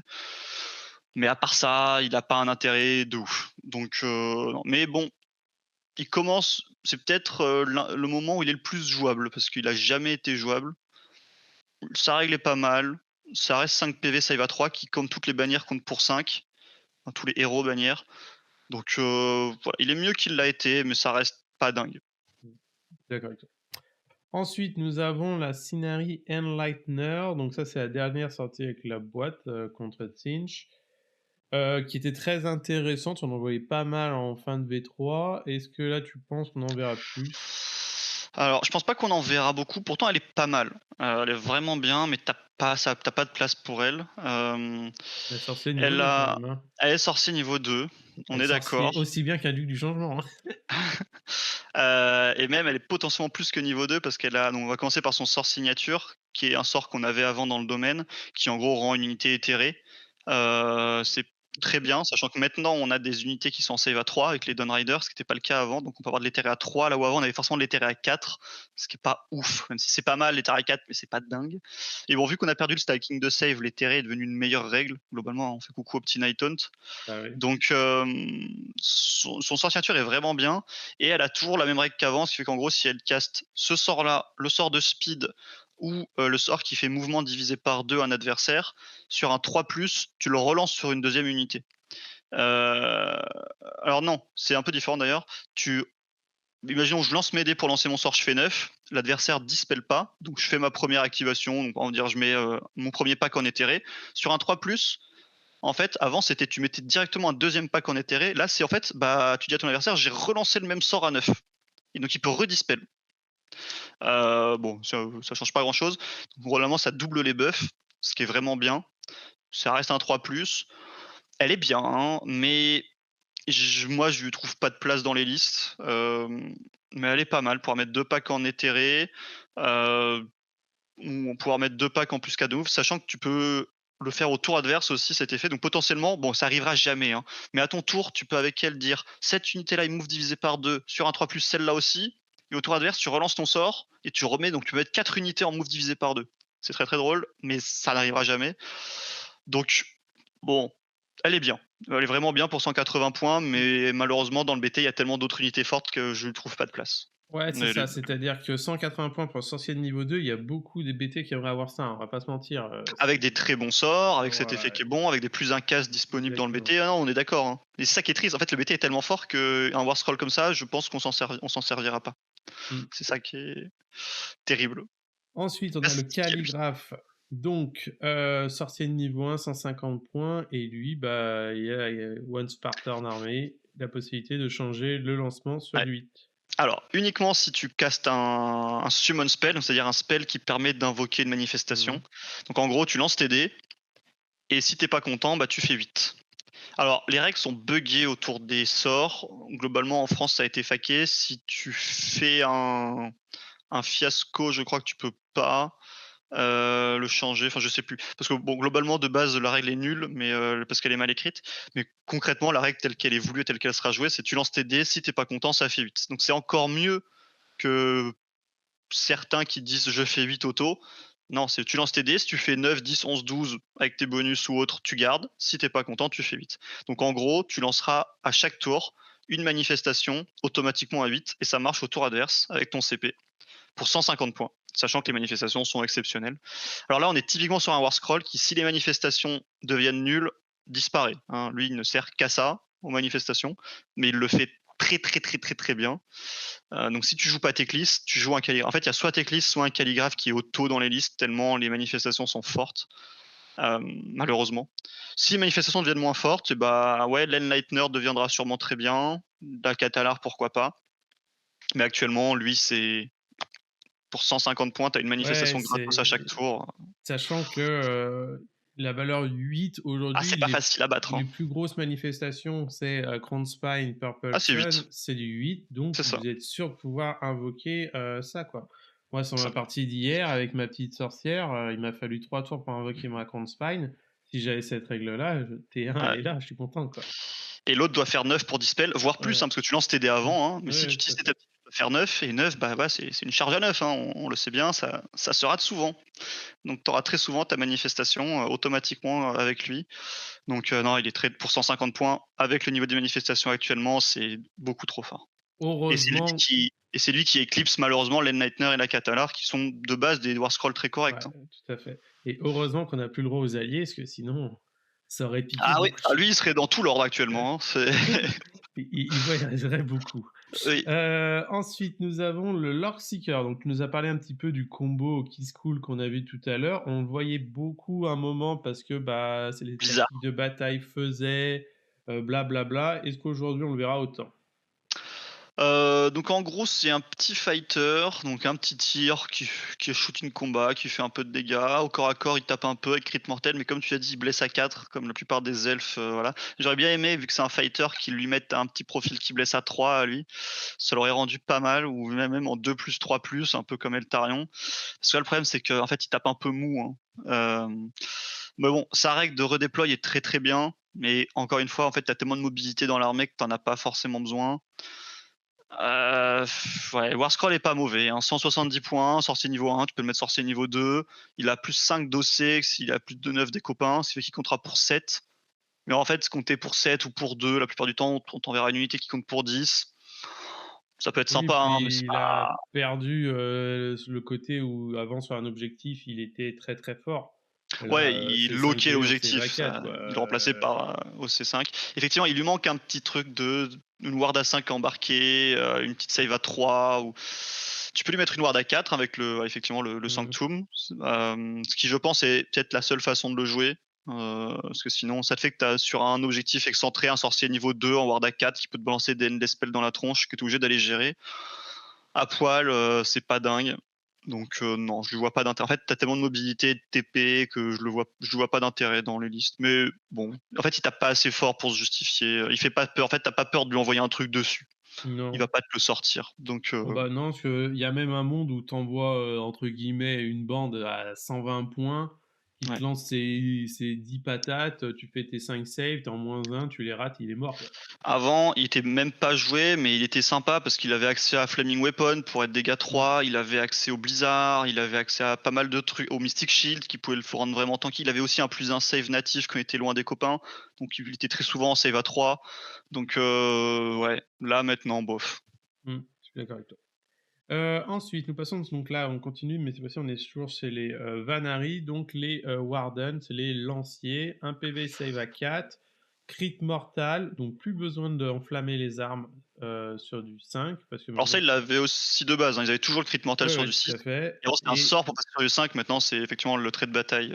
exactement et plus un charge anti-rend, ça, il l'avait déjà. Comment tu les Ouais, trouves? plus un alors, ils sont vraiment pas mal. Faut pas oublier qu'ils auront quasiment toujours -1 pour être touchés, hein, Mmh. quand tu les joueras. Ils ont une règle qui remplace un petit peu avant, ils te balançaient, ils t'avaient D3 BM quand tu les chargeais une fois par partie. Quoique non, ça fait longtemps que c'était parti ça. Mais maintenant quand tu les charges, sur un 4+, ils auront Strike First, et sur un 3+, si tu es de la cavalerie. Donc c'est vraiment pas mal, sachant qu'un pack de 10, Heu, tu pourrais les jouer par 20, mais c'est un peu cher, je trouve, mais bon. Un pack de 10, ça reste quand même, 21 patates en crit mortal, potentiellement sur du 5+. Pas tu mettras pas souvent en crit sur du 5 sur eux, mais bon, ça peut arriver si tu as plus que cette unité-là. Donc un pack renforcé, c'est 41 patates qui peuvent strike en premier, crit mortal. C'est pas mauvais. C'est pas une Death Star, hein, mais ça reçoit bien des charges, ça fait peur. Tu voilà, ce strike first en fait fait que souvent tu as un peu peur de leur envoyer un truc, sur la tronche, hein. Tu sais que tu vas perdre un petit peu avant de combattre. Donc ils sont vraiment pas mal. Moi j'en joue pas dans la plupart des listes que je joue parce que les cavaliers font mieux, malheureusement. Mais ils sont vraiment bons. Donc ouais. Oui et puis c'est 140 points, on peut trouver ça cher, mais en fait, vu que tu as du Oh, crit mortal, tu as le -1 touche, tu as la ward à 5, au tu final, ça. Ah, ils sont tanky, hein. Ah bah c'est oui. vraiment pas cher, quoi. Le strike first qui fait que parfois tu auras perdu un Mmh. peu de ressources avant de taper dedans. Non, c'est une très bonne unité de base. Non. Ils sont fragiles. C'est ce que je disais, hein. Le pack, c'est 10 PV, save à 4 pour 140 points, donc c'est fragile. Mais tu as le -1 hit et la ward à 5 qui rendent potentiellement très tanky. Donc non, très très bonne unité. Il y aura pas mal de listes qui en joueront. Il y a pas mal de listes qui en joueront pas non plus, hein, mais c'est jouable. C'est très très Ouais, bon. complètement. Ensuite, on a du coup les sentinelles, donc les archers qui ont souvent posé problème. Aujourd'hui, malgré le nerf de game, pose entre guillemets toujours un peu problème à cause de la règle de la souffle de la saison. Quand tu les trouves pour 150 points. Ils sont excellents, ils sont vraiment excellents. Pour moi, j'ai pas mal de listes en jouent pas, mais moi, pour l'instant, je pars pas sans un pack de 20 et j'imagine même des listes, même si je les ai pas encore jouées, avec beaucoup plus. Hem, Ils tirent à 18, ils peuvent, s'ils le veulent, à ton tour uniquement tirer à 24, en souffrant d'un petit -1 hit. Hem, donc ils tirent potentiellement à 24, ce qui est fort. 2 tirs chacun en crit auto, donc 2 tirs chacun. Avant, ils avaient 15 tirs. Bon, ils avaient des BM sur du 6, mais maintenant, ils ont 2 tirs chacun. Donc ton pack de 20, c'est 41 tirs et tu les mettras systématiquement dans le bataillon de ton général pour avoir plus un touche, plus un bless. Le classique, vous en avez déjà parlé sur plein d'index, sur le bataillon du général adverse, ce qui fait que tu seras en 2 plus 3, 41 tirs en 2 plus 3 plus moins 1, crit auto sur du 6. Ils seront souvent la cible en fonction des builds du crit auto sur du 5. Ça fait une chier de tir, sachant que tu utiliseras souvent un CP sur eux pour tirer au tour adverse. Voilà, c'est vraiment ton unité de fond de cours qui va à chaque tour envoyer une petite pluie de flèches. C'est plus comme avant où tu as vraiment une unité débile qui pouvait, avec la sous-faction, aller satelliser quelque chose avec des montants de BM stratosphériques, mais c'est l'unité d'archer qui va saturer tout le temps, tout le temps, tout le temps, tout le temps. Donc moi je les adore. Ils valent pas si cher que ça. Euh, Ils ont le défaut, mais c'est très très bien. Ah ouais, ça enfin ça de pas pouvoir tirer au corps à corps. Donc tu peux plus les jouer comme un débile en fonçant tout droit et en te disant je m'en fous, j'ai 20 PV moins 1 pour être touché et je pourrais tirer au corps à corps. Là, dès que tu te fais tag au corps à corps, c'est fini. T'as aucune règle de retraite et charge ou autre. Tu peux potentiellement les TP avec un sort. Euh, donc voilà, moi je les aime énormément, mais dans les builds top méta, on n'en voit pas tant que ça actuellement parce qu'il y a mieux. Mais ils sont vraiment bons. Ils sont vraiment très très bons. Oui, bah, je trouve qu'ils allient à la fois, on va dire, tu es content d'avoir des archers et c'est des archers lumineux, donc ils tirent un peu plus loin que les autres en ayant un malus, c'est cool, tu vois? Et à la fois, tu te dis, «Ouais, je vais me prendre beaucoup de dégâts», mais t'as pas ce côté, «Je vais prendre une pluie, je vais me C'est pas, prendre c'est un ça. ABM». C'est pas un truc qui t'explose la gueule, mais ça fait mal. D'ailleurs, le malus est mieux qu'avant parce qu'avant t'avais la même chose, tu pouvais tirer à 24 ou 30 de mémoire. Mais en fait, c'était un autre profil d'attaque qui avait moins un touche de base et moins un de rend. Là, en fait, c'est juste ça te donne un malus de moins un touche que tu peux potentiellement compenser. Par exemple, si tu es dans le bataillon du général et que tu utilises un CP, et bah tu seras toujours en 2 plus. Donc, et en tirant à 24. Donc potentiellement, tu peux tirer à 24 pas en 2 plus 3 plus. Bon, pas sur les héros parce que t'as pas de règles pour sniper les héros comme certains archers d'élite là. Mais non, c'est voilà, en fait, Mmh. c'est ce que t'attends d'une unité d'archers et ils sont vraiment pas chers pour ce qu'ils font, sachant qu'ils ont un -1 pour être touché quasiment embarqué et une ward à 5 souvent. Ça fait qu'ils sont pas si simples à sortir au tir. Donc très très bien. Ouais, puis vu qu'ils sont mono PV, c'est typique ce que tu as envie de Ça faire se sur les rallie bien. rallyes, voilà exactement, ce Ils ont compagnon. pas de bannière, de musiciens malheureusement. Mais bon, ce qui est un peu bizarre hein, pour des elfes, mais Ouais, bah, ils aiment les arcs, mais pas jouer de la flûte, hein. ouais. Ensuite, on arrive du coup sur les Vanari Dawnrider. Donc eux, ils ont pris le upset de toute la cave low profile, on va dire, parce que les high profile n'ont pas vraiment bougé. J'arrive pas à en voir, donc les trucs Stormcast ont même perdu des points de vie. Ils sont passés à 3 points de vie de tête, ce qui est très très beau. Save à 3 et en plus, Save à ils ont... 3. Ils ont pris ça aussi. Ils étaient save Ouais, à 4 avant. ouais, je sais, ouais. Save à 3 et ils ont pris le bonus de toute la cave, quasiment. Il y en a certains qui ne l'ont pas, ils sont un peu tristes, mais de charge plus un dommage, Ouais. qui les rend bah, du coup en crit mortel exceptionnel, hein. C'est le War Scroll. Enfin, il y en a d'autres en vrai. Hein. En fait, Luminette, c'est comme toujours, c'est un amoncellement de règles qui fait que c'est trop fort. Mais là, eux, c'est en eux-mêmes un War Scroll problématique. Ils sont vraiment pas assez chers, ils font beaucoup trop. Donc, un petit pack de 5, ça coûte 210 points. C'est assez cher, mine de rien, hein, mais pas tant que ça comparé à d'autres cavaleries. Donc, c'est 15 PV, save à 3, moins 1 pour être touché, potentiellement ward à 5. Donc, on est sur un châssis assez exceptionnel quand même. Hein. Euh, Ils ont une petite règle très sympa qui mettent en gros sur du 3 une BM d'impact à l'infanterie, sachant qu'il y a plein de petits héros qui sont infanterie, donc ton pack de 10, il va mettre 6 ou 7 BM dans un héros infanterie, bah, globalement il est mort, hein. Et après ton pack va taper sur autre chose, donc cette règle est très très forte. Et en charge, en fait, ils font beaucoup trop mal, parce que ton pack de 10, c'est 21 attaques de lance, une fois par partie si tu joues leur régent, c'est 31 attaques de lance, crit mortel, qui font 2 dégâts d'impact, enfin 2 dégâts parce que tu as chargé, et potentiellement sur du 5+ automatiquement avec la sous-faction. Donc tu as un de tes packs qui va lâcher, donc 31 attaques qui font des BM sur du 5, donc ça fait 20 BM, plus, quelques attaques qui vont quand même passer en raid-1 dégâts 2. Après, tu as un peu de saturation des poneys, mais c'est pas dingue. Et tu peux activer directement ton deuxième pack de 10 qui va mettre 31 attaques, crit mortel sur du 6. Donc là, ça va mettre 10 BM. Donc concrètement, bon, ça coûte très très cher, hein, mais tu peux mettre 30 BM avant que le mec puisse réagir. Et tu as balancé dans son armée 60 PV en save à 3, -1 pour être touché, potentiellement ward à 5. Amuse-toi. Tape Mmh. dedans, vas-y. C'est Peut-être éthéré si tu as pris le héros qui est éthéré, peut-être c'est serré, ouais, ouais. Non, non, c'est ils ont une mobilité indécente, hein, ils bougent de 14, potentiellement 18 avec le sort. C'est voilà. Actuellement, la plupart des listes, on joue soit un pack de 10, soit 2 packs de 10 avec un Lord Régent. Moi, dans les listes que je joue, j'en ai plutôt 2 packs de 5 qui servent d'écran d'élite, de sniper, de petits trucs, parce que même un pack de 5, ça fait mal. Donc ça fait des tactiques, ça va chasser des petits héros, ça sèche un écran, ça bloque le mec chez lui parce que 15 PV save à 3, c'est solide. Donc non, ils sont exceptionnels. ah moi je C'est suis très content parce que c'est une unité que je trouve magnifique, qui malheureusement on voyait pas avant parce qu'elles étaient horribles. Là, ils ont tout gagné, 14 de mobilité, c'est la mobilité la plus élevée du jeu, même Slanesh bouge pas à cet mouvement-là, alors que normalement Slanesh est connu pour le même mouvement. ah ouais, la Et mobilité, c'est indécent, hein. ouais, ouais, save à 3. Heureusement que c'est des elfes qui blessent à 4, mais de toute façon, Ouais. on a vu des unités dans d'autres index qui sont en 4-4, -1, dégâts 2 en crit mortel. Ça satellise tout, donc quand tu touches à Ah ouais, 3, c'est crit encore mortel, mieux. ça fait tout. Ouais, C'est complètement, et comme tu as dit, le combo avec plus d'une attaque, ça ah amplifie ouais, tu voilà, tu largement. Luminette a enfin, ils en avaient pas Ils ont un forcément fer besoin, de hein, lance, ouais. mais Luminette a obtenu un marteau, un fer de lance, un Mmh. truc qui fait mal, quoi. Tu peux vraiment faire un trou là où tu veux. Là où avant, c'était pas trop le cas. Luminette, tu avais le tir qui faisait des trous, mais au corps à corps, tu avais pas, voilà, un gros truc violent. Là, tu as la cavalerie lourde, quoi.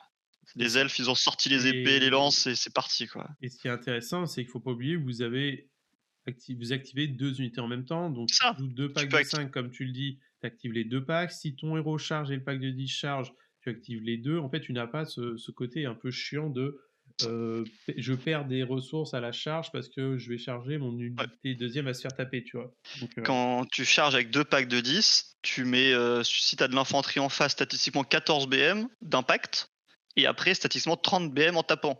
Il y a pas grand chose, hein, qui survit à ça, hein.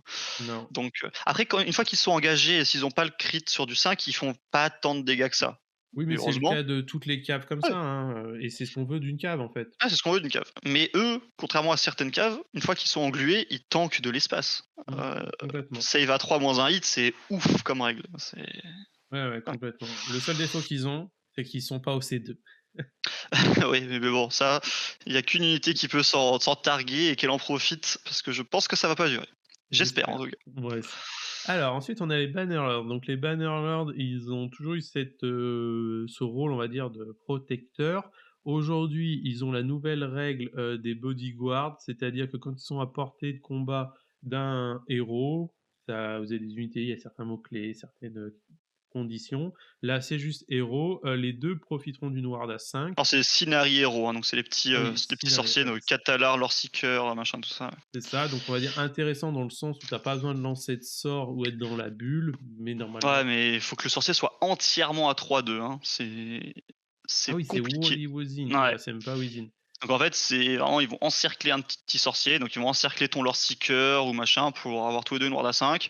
C'est pas mauvais, et leur autre règle qui est toujours pareil, c'est qu'ils ont 2 profils d'attaque, Mmh. soit de la saturation, qui a gagné crit mortel, donc c'est pas mauvais, hein, ton petit pack de 5, il lâche quand même 16 patates en crit mortel et en 3-4 -2-1 sur l'infanterie. Ou alors ils vont lancer un seul dé et chaque 2+, c'est une BM. Donc ton pack de 5, il a 6 attaques grâce au champion, donc il va mettre 5 BM, ce qui est bon pour une petite unité à 140 points. Ils sont pas mal, Ils ont 2 tu PV verras pour des elfes, hein, c'est étrange, hein. ouais, mais tu as que 5 dans le pack, donc ça te fait un pack à 10 PV. Hem ils sont pas mauvais. T'en verras parfois dans les listes parce qu'en fait, en termes de list building, parfois tu es un peu bloqué. Tu peux mettre que dans certains builds à cause de héros. Parce qu'en fait, la plupart des héros peuvent embarquer que des lanciers, que eux, et on va le voir la bande Warcry. Donc pourquoi pas en jouer un pack pour protéger un héros ou autre, mais avant, tu avais des builds où tu en jouais 2 fois 15 parce que ça lâchait 10 BM grâce à leur activation particulière, là, leur Perfect Strike. Mais bon, maintenant, tu as d'autres unités qui peuvent lâcher plus de BM que ça dans le BT, donc bon, pour un peu plus cher forcément. Mais... Et puis tu peux pas les triple renforcer, donc ce sera que des packs de 10 qui lâcheront du coup que 9-10 BM. Donc non, c'est une bonne unité, mais t'en verras pas tant que ça. Il y en aura parfois 5 dans une liste. Ouais, je trouve que c'est une unité, ils ont toujours eu du mal à balancer, à leur donner un rôle fiable, entre guillemets, c'est un Ouais, peu dommage. mais voilà. Le problème, c'est l'entièrement à 3. Le sorcier qui doit être entièrement à 3 pour avoir la ward à 5, c'est trop restrictif. Ouais, c'est dommage. Ensuite, nous avons la Ballista, donc Ballista, bah, qui a pris le bonus de toutes les armes comme ça, c'est-à-dire qu'ils ont augmenté le nombre d'attaques. Tu as 3 attaques maintenant, donc Mm -mm. toujours mieux. Qui touche à 2, blesse à 3, -1 des 3 et anti-monstre, donc tu es en -2 des 3, crit mortel. Crit de 8. Crit de hit, oui, je veux dire. C'est pas dingue. Ils sont Vanarit d'ailleurs comme les Blade Lord avant, hein, donc potentiellement -1 pour être touché, ce qui est bon à prendre. Mais ouais, c'est vraiment pas dingue. Elle a rien qui fait rêver. Elle a toujours sa règle. Alors déjà, elle tire à +6 de portée s'il y a des archers à côté. Donc potentiellement, elle tire à 30. En bougeant de 6, voire de 10, c'est pas mal.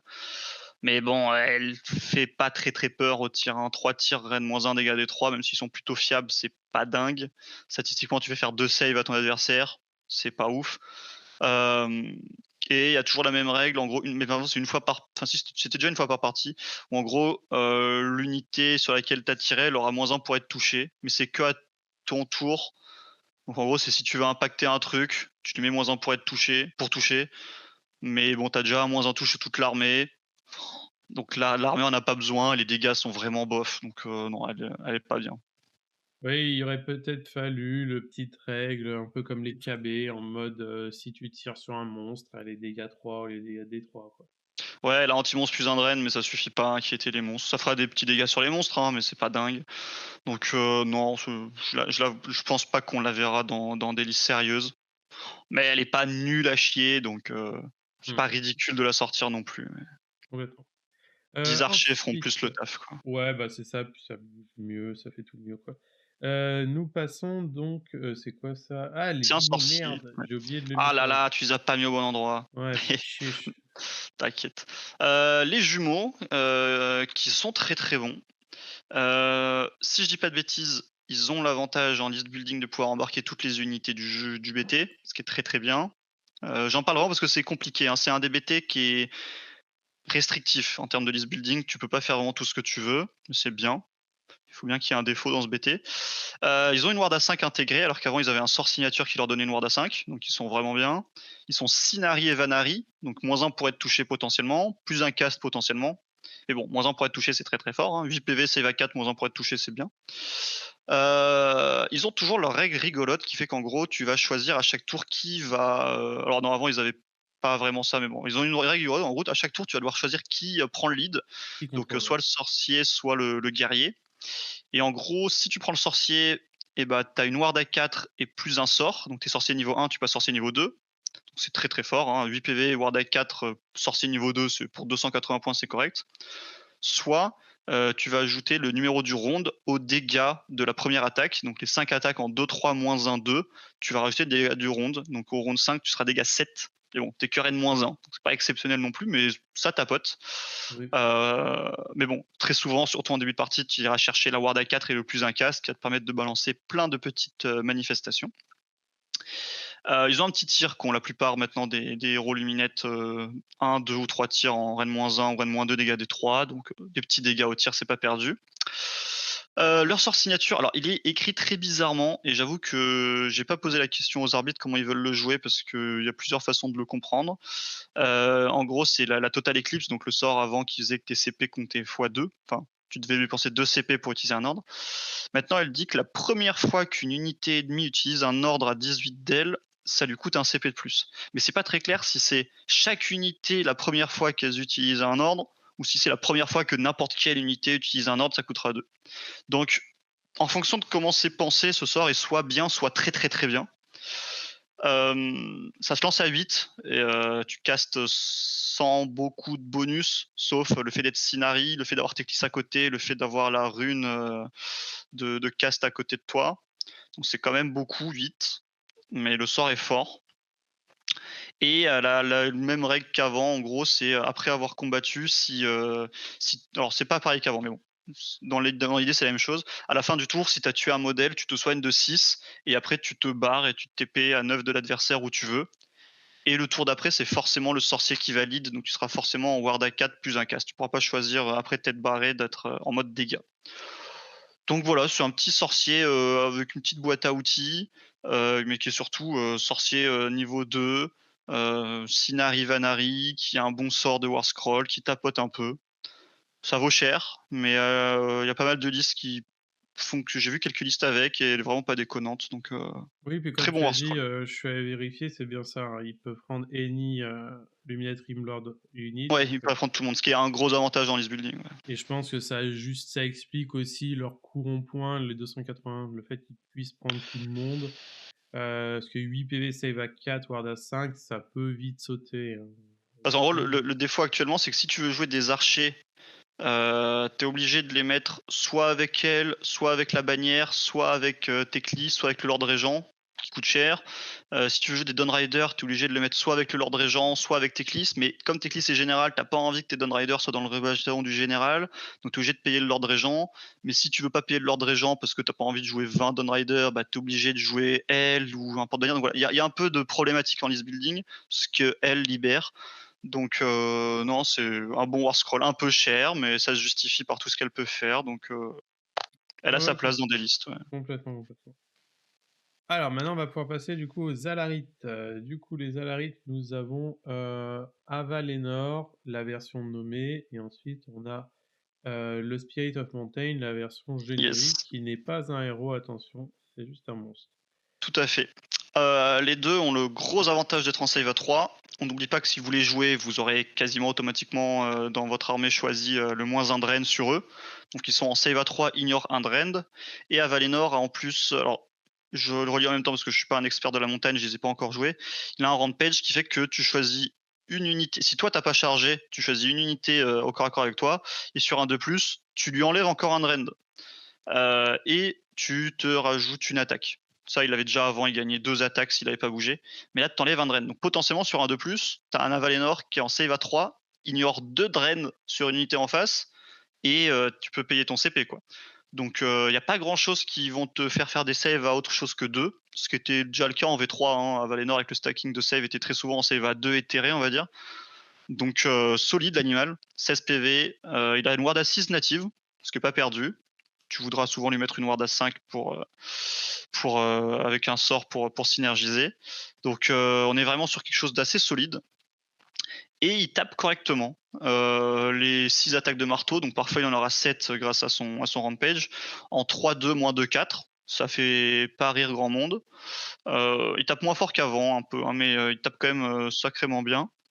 Et il a toujours la même règle. Pour un CP, tu peux rajouter une attaque à des Alarites Elf, donc globalement les Stone Guard. C'est un très bon War Scroll. Hein. C'est un très bon War Scroll. Pour l'instant, on le voit pas du tout dans des listes parce que le reste, Vanari et Huracan est beaucoup trop fort. Mais si le reste se fait nerf, on reverra des listes à Valenor tourner parce que voilà, il est solide. Hein. Ah, complètement. Belle Là, montagne. aujourd'hui, je pense que 410 points pour le body, c'est complètement justifié. Ah oui, oui. Le seul défaut qu'il a aujourd'hui, en fait, c'est les manifestations où vous voulez lancer des manifestations parce qu'elles sont trop fortes. Du coup, vous allez chercher des sorciers et lui, il est pas sorcier. Pas sorcier, Mais si tu veux jouer Teklis à côté, ça commence à faire un beau montant de points. mmh, Mais non, non, il est vraiment pas déconnant. Donc, mmh. Et à Bellénor, entre guillemets, si vous le prenez, vous devez prendre des Guard parce que le plus d'une attaque qu'il leur donne, c'est trop fort. Donc, ça de fait toute un gros, façon, gros package, quoi. ouais, Luminette, encore plus qu'avant, tu vas vouloir jouer beaucoup d'unités du même temple pour bénéficier du trait de bataille que tu auras choisi. Si tu le joues lui, tu auras forcément envie d'avoir le moins un rend, et du coup, bah, ça justifie de prendre des Stone Guard ou d'autres vachettes à côté. Donc, effectivement, Exactement. Et donc, pour compléter le profil, 330, nous avons Spirit of the Mountain. Est-ce que tu penses que si tu pars sur un Alarit, tu prends Ouais, Avalenor et une Vachette? Bah, j'ai vu des listes avec alors je suis pas beaucoup penché sur le list building en vachette, hein, j'aime vraiment pas trop le gameplay et j'ai pas les figues d'ailleurs. Mais, j'ai vu des listes avec 2 vachettes s'en sortir très bien, sans Avalenor, si je dis pas de bêtises.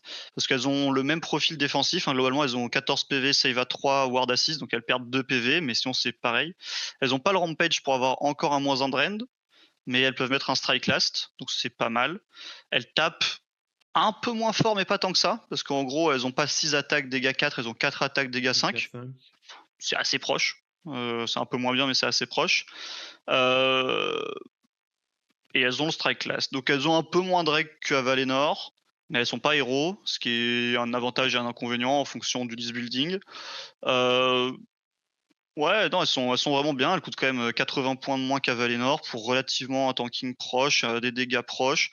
Tu perds quelques dégâts. En fait, c'est ça. Je pense si tu veux jouer des Stone Guard, tu joues à Valenor parce que leur rajouter une attaque c'est fort. Si tu veux pas jouer de Stone Guard, je pense, joues des vachettes génériques parce qu'elles coûtent moins cher et font à peu près la même chose si tu enlèves la règle de buff des Stone Guard. Mais j'aime beaucoup quand même le Rampage d'Avalenor, hein, qui fait que tu peux ignorer l'arène -2 potentiellement. C'est costaud. Hein. Complètement. Et donc, on va avoir avec eux, en notre héros, le Alarid Stone Mage, Ouais. Le 150 points pour un sorcier. 150 points pour un sorcier de niveau 1, c'est déjà correct, hein, prix un peu classique. Déjà, on l'a pas vu, je l'ai pas dit, mais les vachettes ne sont pas dégressives si elles sont à côté d'un Stone Mage. Mais bon, leur dégressif est pas exceptionnel, mais voilà, toujours ça de prix, tu t'évites de perdre une attaque. En gros, elles peuvent rajouter un Drain à des Stone Guard sur un 3+, en phase de combat gratos. Donc c'est pas mal, hein. Si tout se passe bien, avec Avalenor, tu as plus une attaque, avec lui, tu as plus un Drain. On va voir, ça commence à tapoter, hein, des Stone Mage des Stone Guard avec tous ces buffs. Et il a en sort signature Living Fissure qu'on avait avant dans le domaine de la montagne que pouvait lancer Teclis et qui était un très très bon sort. Tu fais une ligne droite de 18 pouces et tout ce qui est dedans prend D3 BM. Enfin, le fameux 2 plus D3 BM. C'est un bon sort signature. Si le mec a mis 2-3 unités alignées, voire plus, c'est un petit zap. C'est pas mauvais. Je pense que tu le prendras principalement si tu veux pas jouer à Valenor pour pouvoir mettre des unités de la montagne dans son régiment. Parce que c'est pas exceptionnel sinon. En fait, maintenant que il y a plus de sorts. Avant, en fait, il y avait un sort qui était super fort avec lui. Il avait un artefact qui était spécifique pour lui, qui était super fort pour synergiser. Maintenant qu'il n'y a plus tout ça, à part pour du list building, je pense que tu le joueras pas parce que le 3 plus un Drain, il y a peut-être mieux à aller chercher pour 150 points, genre un Caligrave. Mais bon, il y en aura Ouais, souvent dans les listes en termes de list building. je suis d'accord avec toi. C'est-à-dire qu'aujourd'hui, vous avez ce syndrome de, on va dire, l'assiette parfaite. C'est-à-dire qu'il me faut Avalenor, il me faut le Stone Mage, il me faut ci, il me faut ça. Et en fait, tu te dis, mais jamais ça rentre, quoi. Ah ouais, trop cher. Trop cher, trop de En, régiments, ouais, trop. en doc, c'est pareil. Tu veux le chaudron, tu veux ci, tu veux ça. Et en fait, tu te dis, mais c'est pas, ils ont craqué, c'est pas possible mathématiquement de tout rentrer où j'ai rien sur table, quoi. Donc, et en plus, c'est un héros, donc il prend un slot de héros, ce qui peut pas rentrer dans un machin, dans un truc. Le 3+, c'est cool, mais quand tu le rates, il sert à rien. Donc, ouais, c'est ce combo un peu frustrant, et t'as pas, comme tu disais, des artefacts qui lui sont dédiés. C'est des, ouais. Ouais, ouais, mais bon, si tu joues montagne, j'imagine que juste pour des raisons de list building et puis pour ces petits bonus, tu le joueras à la place d'un autre sorcier. Donc, il fait son taf qu'on attend pour un héros comme ça. Et donc, les unités d'elfes qui viennent avec eux, les Stoneguard, 2 PV, donc on est très content pour de l'elfe en save à 4, et ils ont toujours leur règle quand ils contestent un objectif que vous contrôlez. Ils ont une ward à 5. Ouais, il faut que tous les modèles soient dessus, ce qui est un peu plus restrictif qu'avant, si je dis pas de bêtises, c'est juste contesté. Maintenant, il faut que tous les modèles soient dessus. Bon, c'est pas si restrictif que ça, mais il faut y penser. Hein. Si tu sors une figurine, tu l'as plus ta ward. Donc c'est pas mal. Ça se joue par 5, hein, donc pour 130 points, t'en as 5. Le pack de 5 fait 11 patates en 3-3 -1-2. Avec tous les bonus, le pack de 5 fait du coup 16 patates en 3-3 -2-2. Ce qui est correct, hein, pour un truc en 2 PV, save à 4 qui ignore un drain parce que tu auras toujours la sous-faction ward à 5 si tu es sur ton objet. Voilà, ils ont pas grand chose comme règle, mais ils font leur taf, ils sont pas chers. Le problème, c'est que ça bouge pas trop, hein. Même avec Speed of Fish, ça bouge de 8, ce qui est pas exceptionnel, donc c'est un peu lent. Je pense que, je crois que ce que j'ai vu dans certaines listes, que si tu veux aller chercher des trucs de la montagne, tu vas plutôt aller chercher une ou deux vachettes génériques plutôt que ça. Mais bon, si tu veux faire une armée full, Stone Guard, enfin full vachette, ils font le taf que t'attends. Oui, c'est ça. C'est-à-dire que même si aujourd'hui, dans la construction, on se dit: «Ouais, c'est moins efficient que d'autres unités», honnêtement, si vous voulez jouer full vache, le profil est loin d'être dégueu, hein. Ah oui, Ça oui, se oui, oui. joue, hein, et c'est ça qui est bien dans cet index, c'est que vous êtes pas là à vous dire: «OK, on regarde même pas le profil parce que c'est rincé». 130 points pour 2 attaques 3-3 -1-2 qui vont monter en 3 attaques, voire -2, c'est des bons profils, hein. Mais voilà, tu les compares aux Warden, qui ont pour à peu près le même coup en points, autant de PV, la même save, qui en termes de dégâts, c'est à peu près pareil parce que là, tu as 11 attaques, dégâts 2, les l'ancienne ont 21, dégâts 1, mais avec les crits mortels. Bon, les synergies sont pas les mêmes, hein, mais bon, les Vanari auront -1 pour être touchés, eux auront la ward à 5 sur les objets, mais bon, voilà, eux, ils ignorent Undren. Ben voilà, quand tu les compares à d'autres unités, c'est un peu dur. Mais bon, avec les synergies d'Avalénor, en fait, pour moi, voilà, tu les joues si tu as Avalénor parce que tu commences à avoir un truc, le pack de Ouais. 10 qui, du coup, lâche 31 attaques en 3-3 -2, bah ça fait mal. Et ça tank. Donc voilà, moi je les aime pas, mais je serais pas étonné de voir des listes qui font des trucs corrects en full Alarit avec eux. Donc, Complètement. Alors maintenant, on passe chez les Huracans. Donc les Huracans, c'est la famille du vent, c'est ceux qui bougent très très vite c'est et ça. on les aime pour ça. Le Windmage, 150 Alors, points. tous les War Scrolls qu'on va voir dans l'esprit du vent, faut avoir en tête que en phase de tir, ils peuvent rebouger, hein. Pour imaginer, tu bouges en phase de mouvement, tu rebouges en phase de tir, ça rajoute beaucoup de profondeur au War Scroll, hein. Le Windmage, que j'adorais, qui était mon chouchou il y a un an au Worlds, j'en ai 3, ça ne sert à rien, mais j'en ai 3. Il a récupéré le sort de téléportation sur son War Scroll, qui avant était un sort du domaine du vent, donc que Teclis avait, que lui pouvait choisir, mais que Teclis avait de base. Donc Teclis a plus la téléportation, hein, ce qui est un gros nerf de Teclis, mais lui chope la téléportation. Et pour ça, je l'aime beaucoup, parce qu'une téléportation, c'est très très fort. Une téléportation que tu peux potentiellement faire au tour adverse, hein, avec un CP. Mmh. C'est très très fort. Je l'aime beaucoup, surtout qu'il permet d'embarquer des unités du vent dans son régiment, ce qui est pas faisable sinon, à part avec Teclis ou les jumeaux. Euh, donc rien que ça, c'est bien. Il a une très bonne mobilité, hein, bouge de 12, de 24 potentiellement, voire même tu peux courir en phase de mouvement puis faire ton move en phase de tir. Donc il a une mobilité qui est indécente pour aller faire une petite tactique, prendre un petit objet, prendre un petit machin. C'est très très bien. Et sa deuxième aptitude, qui est vraiment pas perdue, mais bon, faut jouer des Wind Chargers pour le justifier, c'est sur un 3+, tu rajoutes 3 de mouvement et le vol à un pack de Wind Charger. C'est un super buff. On va voir, les Wind Chargers bougent de 14, potentiellement 18 avec le sort. Donc tu auras un pack potentiellement qui bouge de 21 en volant avec ça. Et 2 fois, parce qu'ils bougeront en phase de tir aussi. En volant aussi. Donc tu peux littéralement aller où tu veux sur la table. En bougeant de 42 plus charge en volant, tu vas où tu veux. Donc voilà, il fait son taf, il a son petit tir. C'est un bon porteur du D3 plus 3 BM typiquement. Ça peut lui rajouter une petite sniping avec sa mobilité pour aller chercher un petit héros ou finir un petit pack à qui reste 5-6 PV. Donc moi je l'aime beaucoup, mais il est pas du tout auto-inclus dans les listes. C'est Bah, c'est marrant qu'ils ont fait ils ont viré tous les sorts individuels sur les sorciers et en luminette, ouais. on a. Donc je sais pas pourquoi ils ont fait ces Bah, c'est qu'en cadeaux-là. fait, historiquement, Luminette avait plein de sorts. Ouais. On avait 3 domaines, le vent, l'eau, le machin, et ils se sont dit, je pense que les enlever tous, ce serait trop frustrant, donc ils les ont en fait tous répartis quasiment dans les War Scrolls, ce qui est pas une mauvaise idée, hein, je trouve ça rigolo. C'est frustrant, mais je trouve ça pas mal, moi. Mais effectivement, c'est pas du tout en accord avec d'autres index, c'est ça qui est drôle. Donc on se pose la question, est-ce que quand le livre sortira, est-ce que tout ça va pas dégager dans 3 familles et tu auras accès à tes familles, quoi? Je sais pas. Bah, ça serait un retour en arrière bizarre, mais bon, possible. Moi, je trouve bien ce système-là actuel. Tu as ton sorcier qui a son sort signature, Teclis peut plus lancer. Alors, ça serait bien que Teclis ait une règle pour, comme avait Kéros, je crois, avant, qui Ouais, peut de lancer les sorts des copier. sorciers à côté. Ça serait pas, en fait, ça serait que Teclis n'aurait pas accès à tous les sorts du jeu, mais les sorts de ta liste. En vrai, je Mmh. trouverais ça bien. Genre, tu joues lui, bah, Teclis a la téléportation, tu vois. Parce que Teclis a quand Ouais. même inventé. Non, c'est peut-être Nagash qui a inventé tous les sorts. Non, je crois que c'est Teclis qui a inventé les sorts de Luminette. Donc, ça serait pas mal en vrai comme règle. Putain, je vais écrire à Games, j'adore cette règle. Ouais, tu as bien Euh, raison. donc, ouais, non, moi je l'aime bien. Ah J'aime ouais, bien. je te comprends, la Très bon téléportation, Luminage. c'est très Ouais. fort, le mouvement, c'est très fort, il y a pas grand-chose à dire sur ce mec, hein, il fait ce qu'on veut qu'il fasse. Ensuite, nous avons Sévirette. Alors Sévirette, été une légende du club pendant très longtemps. 350 points aujourd'hui, ça peut sembler cher, mais quand on regarde son body, il est au C5 parce qu'il est monstre. 18 points de vie, 18 de mouvement pour 10 points de vie. Il shoot une combat très très bien et il buff les autres Huracan. Ouais. Alors déjà, il a la bonne idée d'être War Master, donc si tu le joues avec Teclis, ça libère Teclis, ce qui est pas mal. Par contre, lui, alors si je dis pas de bêtises, tel document, tu peux me confirmer, c'est un War Master qui ne permet pas de prendre toutes les unités. Il ne peut prendre que les unités du vent dans Je son peux régiment. confirmer ça tout de suite. Mais bon, ce qui est quand même déjà Il pas a le mal. droit de prendre Eni Vanari, Oralan Warden et Eni Huracan. Ouais, c'est ça. Donc il peut prendre les lanciers comme tous les héros, je crois, et effectivement les Hurricanes, donc le Temple du Vent.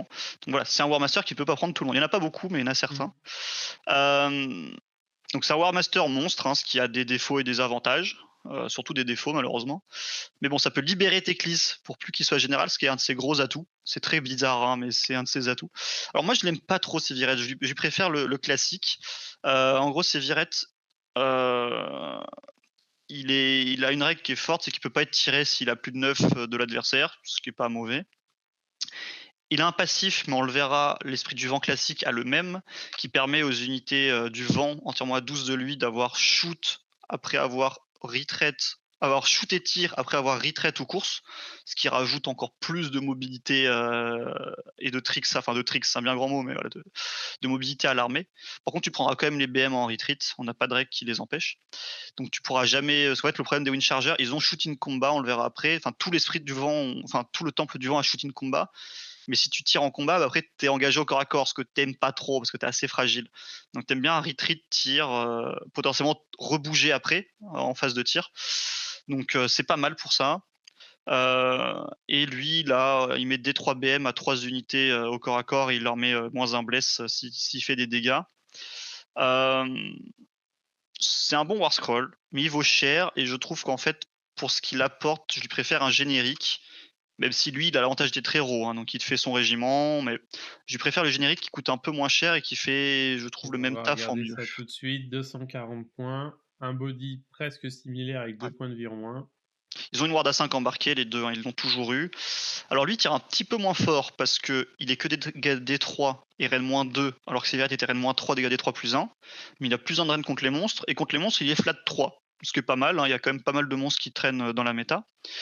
Il a la même règle qui permet à tous les Hurricanes autour de retraite, charge, course-tir, etc. etc. Et lui, son rampage, je l'aime beaucoup. C'est en phase de combat, donc avant les combats. Sur un D3, il te met 2 BM et il peut bouger de 6 et finir en combat. Mais ça peut faire qu'il se met à 2,9 de toi, ça peut faire qu'il change de combat. Donc c'est un très bon rampage, meilleur que celui de Sevirette, je trouve, même si celui de Sevirette est pas mal non plus. Il tire un tout petit peu moins fort et sur les monstres il tire plus fort, il coûte moins cher et il donne le même passif aux Hurricanes autour. C'est principalement ce passif là pour lequel tu as envie de le jouer et la mobilité, hein, parce qu'on l'a pas dit, mais il bouge de 18 les deux, potentiellement 22 avec le sort et il bouge 2 fois, hein, plus charge. Donc ça, il peut faire le plus power through potentiel après, hein, ne l'oublions pas. Donc Sevirette peut, avec le sort, bouger de 22 en phase de move, bouger de 22 en phase de tir, charger, puis power through de 22. Hein. Tu fais 3 fois le tour de la table et tu reviens au point de départ si tu en as envie. C'est ça. Voilà, c'est deux bons War Scroll. Il y a pas mal de listes qui en jouent plusieurs. C'est pas auto-include en fonction des builds, mais ils sont bons. Il manque un peu de dégâts, on va dire. Hein. 4 tirs, dégâts D3, c'est pas exceptionnel. Au corps à corps, ça tape mou, mais ça apporte une mobilité indécente. Ça combotte les unités, on verra de Wind Charger à côté. Puis ça combotte eux-mêmes, hein, parce qu'ils se filent eux-mêmes course-charge, retraite-charge, course-tir, etc. Oui, d'ailleurs, je suis bête, vu que tu les joues eux, bah, tu peux courir, tirer, courir, charger. Donc en phase de move, tu peux bouger de 6 de plus par rapport à ce que j'ai dit avant sur Sévirette. Hein. Tu peux bouger de 28 potentiellement. Voilà, donc c'est des bons War Scroll. Moi, je les aime pas tant que ça, mais je préfère les Wind Chargers, mais ils sont très très bons. Hein. Oui, parce qu'on a vu pas mal, moi en tout cas j'ai vu pas mal de listes, surtout aux États-Unis, qui jouent Sévirette, 2 Hurricanes du Ouais, vent ou et 3 full Wind Hurricanes du Charger à vent. côté. Ouais, ouais. Ouais.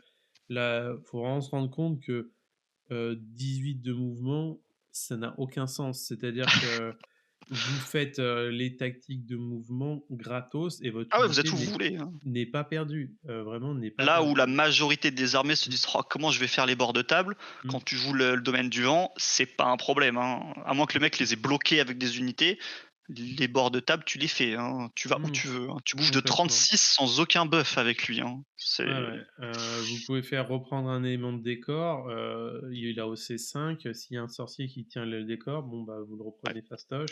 La tactique order qui dit que tu dois être à plus dans chaque quart de table à plus de 6 de l'adversaire avec le vent, ça se fait très, très bien parce que tu tires et après tu rebouges de 18 donc tu as pu Mmh, mettre tes dégâts et le mec peut pas te contrecharger ou te redéployer dessus, tu as le bout de la table. Donc non, non, ils sont très très bons, mais je trouve qu'il manque un peu de punch. J'aime bien en avoir un dans les listes pour ce qu'ils apportent en mobilité. Plus j'ai un peu de mal, mais c'est pas mauvais du tout, hein. Et effectivement, il y a d'accord. des listes qui perfent énormément en full esprit du vent, Wind Charger, et ça me surprend pas du tout, hein, c'est très très fort. Ouais, complètement. Et donc là, on arrive aux Huracan Windcharger qui, eux aussi, ont pris, le bonus de la cave légère, donc ils sont passés à 3 PV, save à Et 4, save à 4, ils étaient save à 5 avant, c'est ça, double buff défensif pour eux. Ils et ils ont sont gardé leurs règles, pas de ward pour eux. ils sont, je trouve, exceptionnels. J'en ai 30, donc je suis content. Ils ont gardé effectivement la règle qui fait que tu as pas de ward au tir. Ils ont 3 tirs en 3+, 4+, -1, donc shoot in combat, potentiellement course et tir, retraite et tir avec les Uragan autour, bouger après avoir tiré, sachant qu'ils bougent de 14, avec le sort 18, avec le Winmage 17 ou 21. Euh, Ils sont solides parce que c'est des packs de 5, donc le pack c'est 15 PV save à 4, potentiellement ward à 5. C'est très très bon. Tu peux imaginer, si tu n'as pas d'archer, de mettre un pack de 10 dans le bataillon de ton général pour qu'ils aient +1/+1 contre le général adverse. Non, voilà, en fait, c'est une mobilité de fou. Et ils apportent en fait un englument, c'est des écrans mobiles, tu peux aller charger en coin, tu peux tout faire en fait. Tout le domaine du vent a perdu la meilleure règle qu'ils avaient en V3, et heureusement, c'est le peel-in dans le sens que tu veux, et le pin de 6 quand tu as chargé, ce qui est très très fort. L'esprit du vent générique le retrouve un petit peu avec son rampage, mais c'est pas pareil. Euh, mais bon, ils ont assez de règles comme ça, hein, pour pas avoir besoin de celle-ci en plus. Euh, non, ils sont vraiment très. Voilà, ça fait pas énormément de dégâts, le domaine du vent, que ce soit les esprits du vent ou eux, c'est pas très très létal, mais en fait, t'en joueras plein et tu feras plein de petits dégâts tout le temps. Et vu que tu as une mobilité indécente et que tu peux jouer très très safe en bougeant après avoir tiré, bah, tu pourras conserver tes ressources plus longtemps et mettre tes petits dégâts plus longtemps, ce qui fait que sur la longue, tu vas mettre beaucoup de dégâts, quoi. Ouais, Mais, complètement, puis c'est comme tu as dit avant, en fait, ces unités-là, tu as envie de les lock, trouver un moyen de les lock. Et en fait, tu un peu comme le syndrome Nighthawk, tu peux pas les lock parce que bouge de 14, retreat and tir et charge et tout ce qui va avec. ouais. Sur le 3+, ils fly, donc en plus, ils peuvent retreat par-dessus, les écrans, les décors, les machins. C'est des pièces qui sont quand tu les vois, tu te dis: «OK, ils vont pas me table rase T2». Non, ils vont pas Mmh, de table rase T2. Ils vont, enfin, mais par contre, ils te font gagner une partie, quoi. dans certains match-up en full Wind Charger, Huracan, il y a un monde où T2, il y a plus grand chose en face, hein. Ça fait quand même pas mal de petits dégâts cumulés qui font que ça peut faire mal. Mais non, c'est pas effectivement le truc ultra létal. Mais ouais, c'est plaisant à jouer, c'est agréable. Mais ouais, c'est le mouvement en phase de tir que je trouve être une super règle. J'espère qu'ils vont pas l'enlever, mais il faut peut-être descendre un petit peu bah, les PV. Déjà, le fait qu'ils aient 3 PV, c'est ridicule. Qu'ils soient save à 4, c'est ridicule. Donc, en fait, pour l'instant, pour moi, ils sont trop solides. En fait, ils font pas trop de dégâts, ils ont pas trop de mobilité. En fait, ils ont une très bonne mobilité, mais c'est ce que t'attends d'eux. Mais pour moi, en fait, pour l'instant, ils tankent trop. Les 3 PV save à 4, c'est pas justifié. Ouais, ouais, c'est vraiment solide.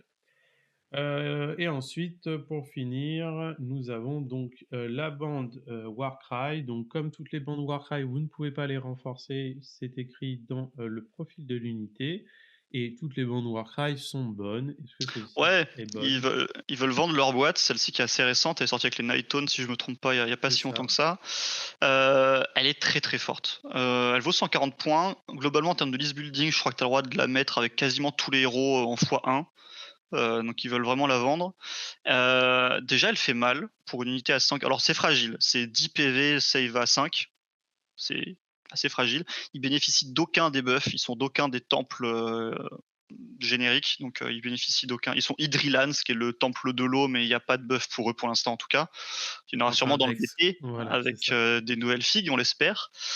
Avec un esprit de l'eau, un hippopotame ou un hippocampe, on sait pas trop. Déjà, ils tirent à 10, sachant qu'on va le voir, ils ont une FEP, donc c'est fort. Pouvoir tirer à 10 après avoir FEP à 9. Bon, il y a le redéploy, mais voilà. Donc le pack met 21 tirs en 3-4 dégâts 1, shoot in combat. Bon, c'est de la satu, mais c'est pas perdu. Au corps à corps, pareil, c'est de la saturation, mais qui est pas déconnante, hein. Le pack, c'est 31 attaques en 3-4 -1, 1 anti-héros plus un drain, donc ça tapote correct, hein, pour une unité à 140 points. Et c'est pas tout, parce qu'elle a 2 aptitudes qui sont dingues. Donc je commence par celle de droite. En mouvement de face, tu as une TP. Alors c'est un corps, donc tu peux pas retread TP, tu peux pas TP, enfin tu peux pas bouger puis TP, mais t'en as pas besoin parce qu'en fait tu peux TP même en étant au corps à corps. Donc c'est fortiche. Alors c'est un TP sur les bords de table. C'est pas un TP où tu veux sur la table, donc c'est un peu restrictif. Mais bon, pour aller préparer les bords de table ou aller prendre un décor chez l'adversaire, bah, c'est génial, hein. Si tu joues pas d'esprit du vent, ça te débloque des tactiques. Non, puis tu as quand même, je crois que c'est 4 scénarios sur les 12 où, les tu en as, on va dire, en miroir en bas et en haut et donc, bah, ça fait beaucoup d'objectifs et ça peut aller Ah oui, reprendre, oui, il y a des objectifs qui sont à 6 du bord, effectivement, donc non, c'est très, très bon. Et leur deuxième règle qui ouvre un nombre de possibilités assez dingues, c'est rare ce genre de règle maintenant. En phase de combat, donc avant de la bagarre, tu peux bouger 2 d6, mais tu dois finir en volant d'ailleurs, mais tu dois finir au corps à corps. Ça permet pas mal de choses, que ça soit offensif ou défensif. Donc de manière offensive, bah, ça te permet, si tu es déjà au corps à corps, d'aller potentiellement, passer au-dessus de l'unité pour aller chercher une unité derrière ou un petit héros et lui lâcher, tes 31 patates en 3-4 -2-1, donc c'est pas mal. Si t'es pas engagé au corps à corps, tu peux quand même le faire, il y a aucune restriction. Donc tu peux, en fait, c'est quasiment une charge, ce truc, en plus de la charge. Tu peux le faire au tour adverse, hein, d'ailleurs, on le rappelle. Hem et si t'es pas engagé, bah, tu peux bouger de 2 d6 et aller engager un truc en te mettant pile poil à 2,9 de lui. Ça peut te permettre, d'aller le taper sans que lui riposte trop. Ça peut permettre de bloquer son pin, parce que par exemple, si un mec t'a chargé une unité, mais qu'il est un peu étiré, avec tes Riverblade, tu vas aller le charger, enfin bouger pour te mettre à 2,9 de lui dans son cul, et comme il pourra pas pin en sortant de tes 3 pouces, bah, ça va limiter son pinning de fou. Défensivement, le mec te charge, bah, tu peux te barrer de 2 d6 et aller dans un autre combat, ou te mettre à 2,9 de lui pour limiter le nombre de figurines qui taperont. Enfin, ça ouvre un nombre de possibilités dingues. Alors après, ils sont très fragiles, hein, 10 PV, save à 5, mais c'est une savonnette de dingue, quoi. ouais, non, Les deux capacités de mouvement sont folles. c'est moi quand je vois cette règle, quand la première fois je l'ai lue, je me suis dit: «Mais c'est indécent» parce qu'en fait, en Stormcast, tu as les Stormdrake Guard qui ont cette règle. Sauf que c'est sous condition, c'est un Rampage, donc c'est un 3+ et il faut être engagé. Là, les Ouais, mecs, ils se payent le luxe de ce n'est pas un 3+ ouais. et tu pas besoin d'être engagé. Mais ils sont fragiles de fou, hein. Ah Contrairement oui, au Stormdrake, oui, c'est avec vraiment ses là, 350 points. oui, non, mais oui, d'accord, hein, mais oui, ils ont quand même beaucoup de règles. En fait, ils ont, je trouve, trop de létalité. À la limite, leurs 2 règles de move, Mmh, c'est sympa, ouais. mais ils font trop mal, en fait, hein. Si tu additionnes, en fait, sur un tour, tir plus corps à corps, ça met 52 attaques, en 3-4, quoi. Mmh. C'est pas, pour 140 points, c'est sympa, hein. Heu et ouais, de leurs deux attitudes de mouvement, que ce soit pour des tactiques ou pour embêter l'adversaire, sont très, très bonnes. Donc elle sera jouée. Elle est pas auto include non plus, parce que encore une fois, la mobilité qu'ils apportent, tu en as beaucoup dans l'armée ailleurs. Mais l'aptitude en phase de combat permet vraiment parfois de surprendre l'adversaire. Donc pas mauvaise. Non, non, vraiment une très bonne Warcry, 140 Ouais, points et puis comme tu l'as dit, je suis bien allé vérifier, il y a énormément de héros ouais, qui peuvent en prendre une bande avec eux, c'est ça. directement donc c'est cool, pour le temple de l'eau qui n'est pas encore là et ça donne, du peps à l'avenir. Très bien. Ouais. Maintenant, petite question, est-ce que tu aurais une liste à nous proposer? J'ai oublié de te le demander avant, mais ça m'est venu là, pour, commencer quelque chose de Ouais, standard? alors je vais pas donner, la liste, en gros ce qui tourne actuellement, c'est des listes full Vanari avec 2 fois 10 Dawn Rider, des listes full Huracan avec, heu, 2-3 esprits du vent, full wind charger. Moi, je vais donner une liste tech list que j'aime beaucoup. Hop, c'est celle que j'ai jouée. Donc en gros, je joue Teclis, qui sera mon général, avec 30 sentinelles dans son bataillon, qui auront quasiment systématiquement, en fonction du match-up, plus un hit, plus un bless sur l'unité, sur le régiment général 20 adverse. sentinelles, tu veux dire. J'ai dit quoi? 30. Bon, tu fais 30, 20-10? Non. j'aimerais bien, mais 20 Ouais, sentinelles, ouais. effectivement, c'est l'habitude.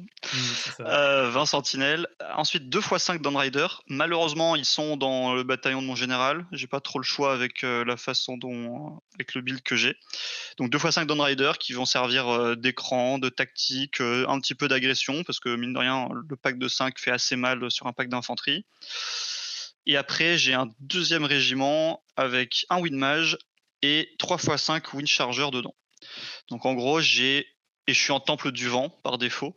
Donc en gros, j'ai mes 3 fois 5 Wind Chargers qui seront très souvent en Ward à 5 grâce à Teclis, qui vont aller prendre la table, faire des petits dégâts, charger des trucs qui tapent pas si fort que ça pour les bloquer au corps à corps, faire des tactiques.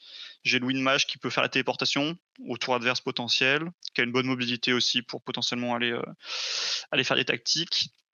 Je lui donne la Silver Wand donc pour être sorcier niveau 2 et le redéploie auto à 4. J'hésite avec le D3 plus 3 BM, qui est vraiment pas mal aussi. Euh, et voilà, je joue. Donc très souvent, je vais prendre en entrée de bataille, je vais choisir le -1 pour toucher. Si vraiment on est tour 1 et que je sais que je vais pas me faire impacter, je vais mettre crit sur du 5 sur mes archers, qui vont le faire à mon tour, puis au tour adverse pour un CP. Donc ça va rajouter pas mal de dégâts. S'il y a un tour, j'ai besoin que mes Downriders tuent un truc, pareil, je vais les mettre en crit sur du 5, mais le -1 hit sur les 2 fois 5 Downriders fait un taf de dingue. Et je joue avec. Alors, en manifestation, Morbid donne envie, mais moi j'essaie de jouer sans Morbid parce que en équipe, il n'y aura pas Morbid pour tout le monde, et puis Morbid va peut-être se prendre un nerf. Je joue avec Forbidden Power qui rajoute énormément de contrôle. Donc, déjà, tu as le pont qui peut potentiellement sortir tes archers d'un corps à corps pour pouvoir tirer. Et puis, ça rajoute beaucoup de tricks de blocage avec les gros socles en save à 4 qui tankent très bien. Les manifestations de ce lore-là sont très solides. Tu as des 10-12 PV en save à 4 ward assist, donc c'est très Ouais, très tu as solide. les pyramides qui repoussent la FEP et on a quand même Ouais, pas mal de FEP ouais, à ouais, ouais. gauche, à droite par C'est rapport pas au perdu. setup. Ouais. Donc voilà, une liste assez élitiste, hein, parce que je suis en 2 drops avec pas tant d'unités que ça, mais j'ai quand même 5 packs de cavalerie qui font des bons écrans mobiles, qui tapotent, qui tirent bien, les archers qui vont faire des dégâts tout le temps, Teclis qui fait son taf de protection, de dégâts aussi, qui gère les manifestations. Donc c'est vraiment une liste qui joue autour des manifestations pour aller bloquer l'adversaire avec des gros socles. Donc voilà, c'est la liste que j'ai jouée, que j'apprécie beaucoup. Donc, Alors, petite question, est-ce que tu nous as dit que en effet, Teclis était vulnérable aux archers vis-à-vis du list building et actuellement de la saison, qui peut attention évoluer, hein, peut-être que plus bien ça sûr. continue un bless des archers dégagera. Oui. Est-ce que tu n'envisages pas de jouer on va dire la famille des jumeaux pour avoir la palissade et te dire au moins je peux me protéger du tir à la phase de héros ennemi? Je l'ai envisagé, mais le problème c'est que ça apporte pas grand chose à côté. Les autres sont vraiment pas si bien que ça. Et, et comment dire, la palissade, elle est pas mal, mais elle est pas si grande que ça. Il suffit qu'une figurine puisse voir au travers et c'est baisé. Euh, ouais, mais je l'ai pensé à la palissade. Le problème c'est que ça apporte pas assez à côté. Bah, le Et puis, souci, c'est les miroirs pour Teclis qui ne peut pas en bénéficier. oui, t'as les miroirs avec la palissade. Ouais. Et puis de toute façon, les miroirs, je trouve pas ça si ouf que ça. Euh, Non, je pense pas que ça soit une bonne idée. Surtout après j'ai dit que c'était fragile au tir, mais en général, mourir en un tour, le mec a dû commit beaucoup, hein, parce que 16 PV ward à 5, ça meurt, mais faut mettre beaucoup dessus.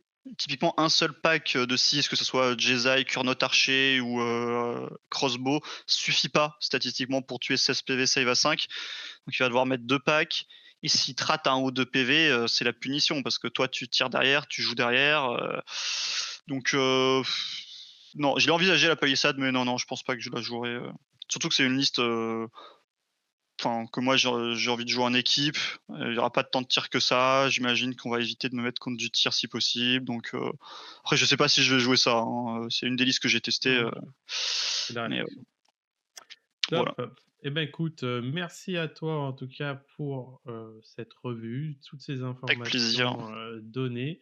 Moi, je trouve satisfaisant en tout cas aujourd'hui l'index, Luminet, profitez-en, jouez-le, elle est forte, tout est jouable, il Bah, y a rien de poubelle tiers dedans. ouais, c'est ça qui est bien, tout est jouable et je trouve que c'est un des index avec, bon, déjà une bonne mobilité, mais pas mal de choses à faire. Pour l'instant, c'est trop fort, mais il y a moyen de le remettre dans le rang sans casser les mécaniques et le plaisir de jeu. Il y a quelques petits trucs à nerfer. Si les manifestations sont nerfées, déjà, les listes seront peut-être un peu plus sympas à jouer parce qu'elles seront moins autour de Teclis et du Calligrave. Il faudrait peut-être que les Downriders soient un peu calmés, que ça soit en tankiness ou en dégâts, l'un ou l'autre, parce que là, pour l'instant, ils font un peu tout. Mais sinon, ouais, le Temple du Vent, en vrai, le Temple du Vent, je le trouve relativement équilibré. Heu, il bouge bien, mais il fait pas si mal. Il bénéficie pas tant que ça, des manifestations et des bodyguards, enfin de l'honor guard, donc ouais, peut-être qu'il faut nerfer un peu la tankiness des wind chargers ou leurs points, j'en sais rien, mais il est pas si broken que ça. Il est très, très, très plaisant à jouer. Donc non, je suis assez content de cet index là. Pour l'instant, ouais, il est trop fort. J'espère qu'il va être un peu nerfé, mais pas cassé parce qu'il est vraiment très, très agréable à jouer, quoi. Oui, c'est ça, on a le petit défaut que des fois peut avoir Games, c'est, cette tendance à, on va dire, pas se faire confiance et à casser les bras des trucs. On l'a vu, Luminet, notamment en début V3, ont vite perdu de leur superbe parce qu'ils ont pris des taquets dans la gueule. Là, on sait pas ce qu'on souhaite non plus, quoi. Ouais, après c'est dur parce que tu vois, Night Taunt, Lumiette est pas très loin derrière, hein, mais Night Taunt est giga broken. Et en fait, tu te dis soit il leur casse les quatre pattes, et c'est frustrant, soit il nerfent pas assez et c'est encore trop fort. Donc c'est dur de trouver l'entre-deux. Et peut-être qu'ils se disent, et c'est pas aberrant, que vaut mieux les détruire et après les remonter petit à petit que les nerfer mais pas assez, et que du coup c'est encore trop fort, il faut les renerfer mais pas assez. Donc voilà, c'est parfois leur phase. Parfois ils nerfent pas du tout, ou ils nerfent vraiment pas beaucoup. Parfois effectivement ils détruisent complètement une armée. Bon, ça peut être frustrant, mais c'est une façon de faire. On verra ce qu'ils font. On Complètement. l'espère assez vite, parce que là pour l'instant, LRL est pas vraiment au niveau de Night Taunt, mais en tournoi quand même LRL se met très très très très bien là. Donc Oui, oui, c'est le côté frustrant, il faut vraiment qu'il y ait la première fac et on va voir aussi avec la en fait, on attend 2 choses, c'est la première fac pour voir l'intention de l'éditeur, et ça, c'est très important pour les mois à venir et le premier BT, donc sur Scaven, pour voir aussi l'intention et une fois qu'on aura ces 2 là, on pourra commencer à se projeter sur, qu'est-ce qui va se passer sur, les semaines à venir. ouais. Et peut-être que le 28-29, là, ils ont annoncé, on aura la roadmap, peut-être qu'on aura d'autres infos en même temps. On verra bien Tout à de fait. ce point de vue-là. Eh bien, écoutez, merci à vous de nous avoir suivis jusque-là. On vous fait un petit coucou et un bisou et puis, bah, une prochaine sur notre vidéo. À bientôt! Ciao tout le monde!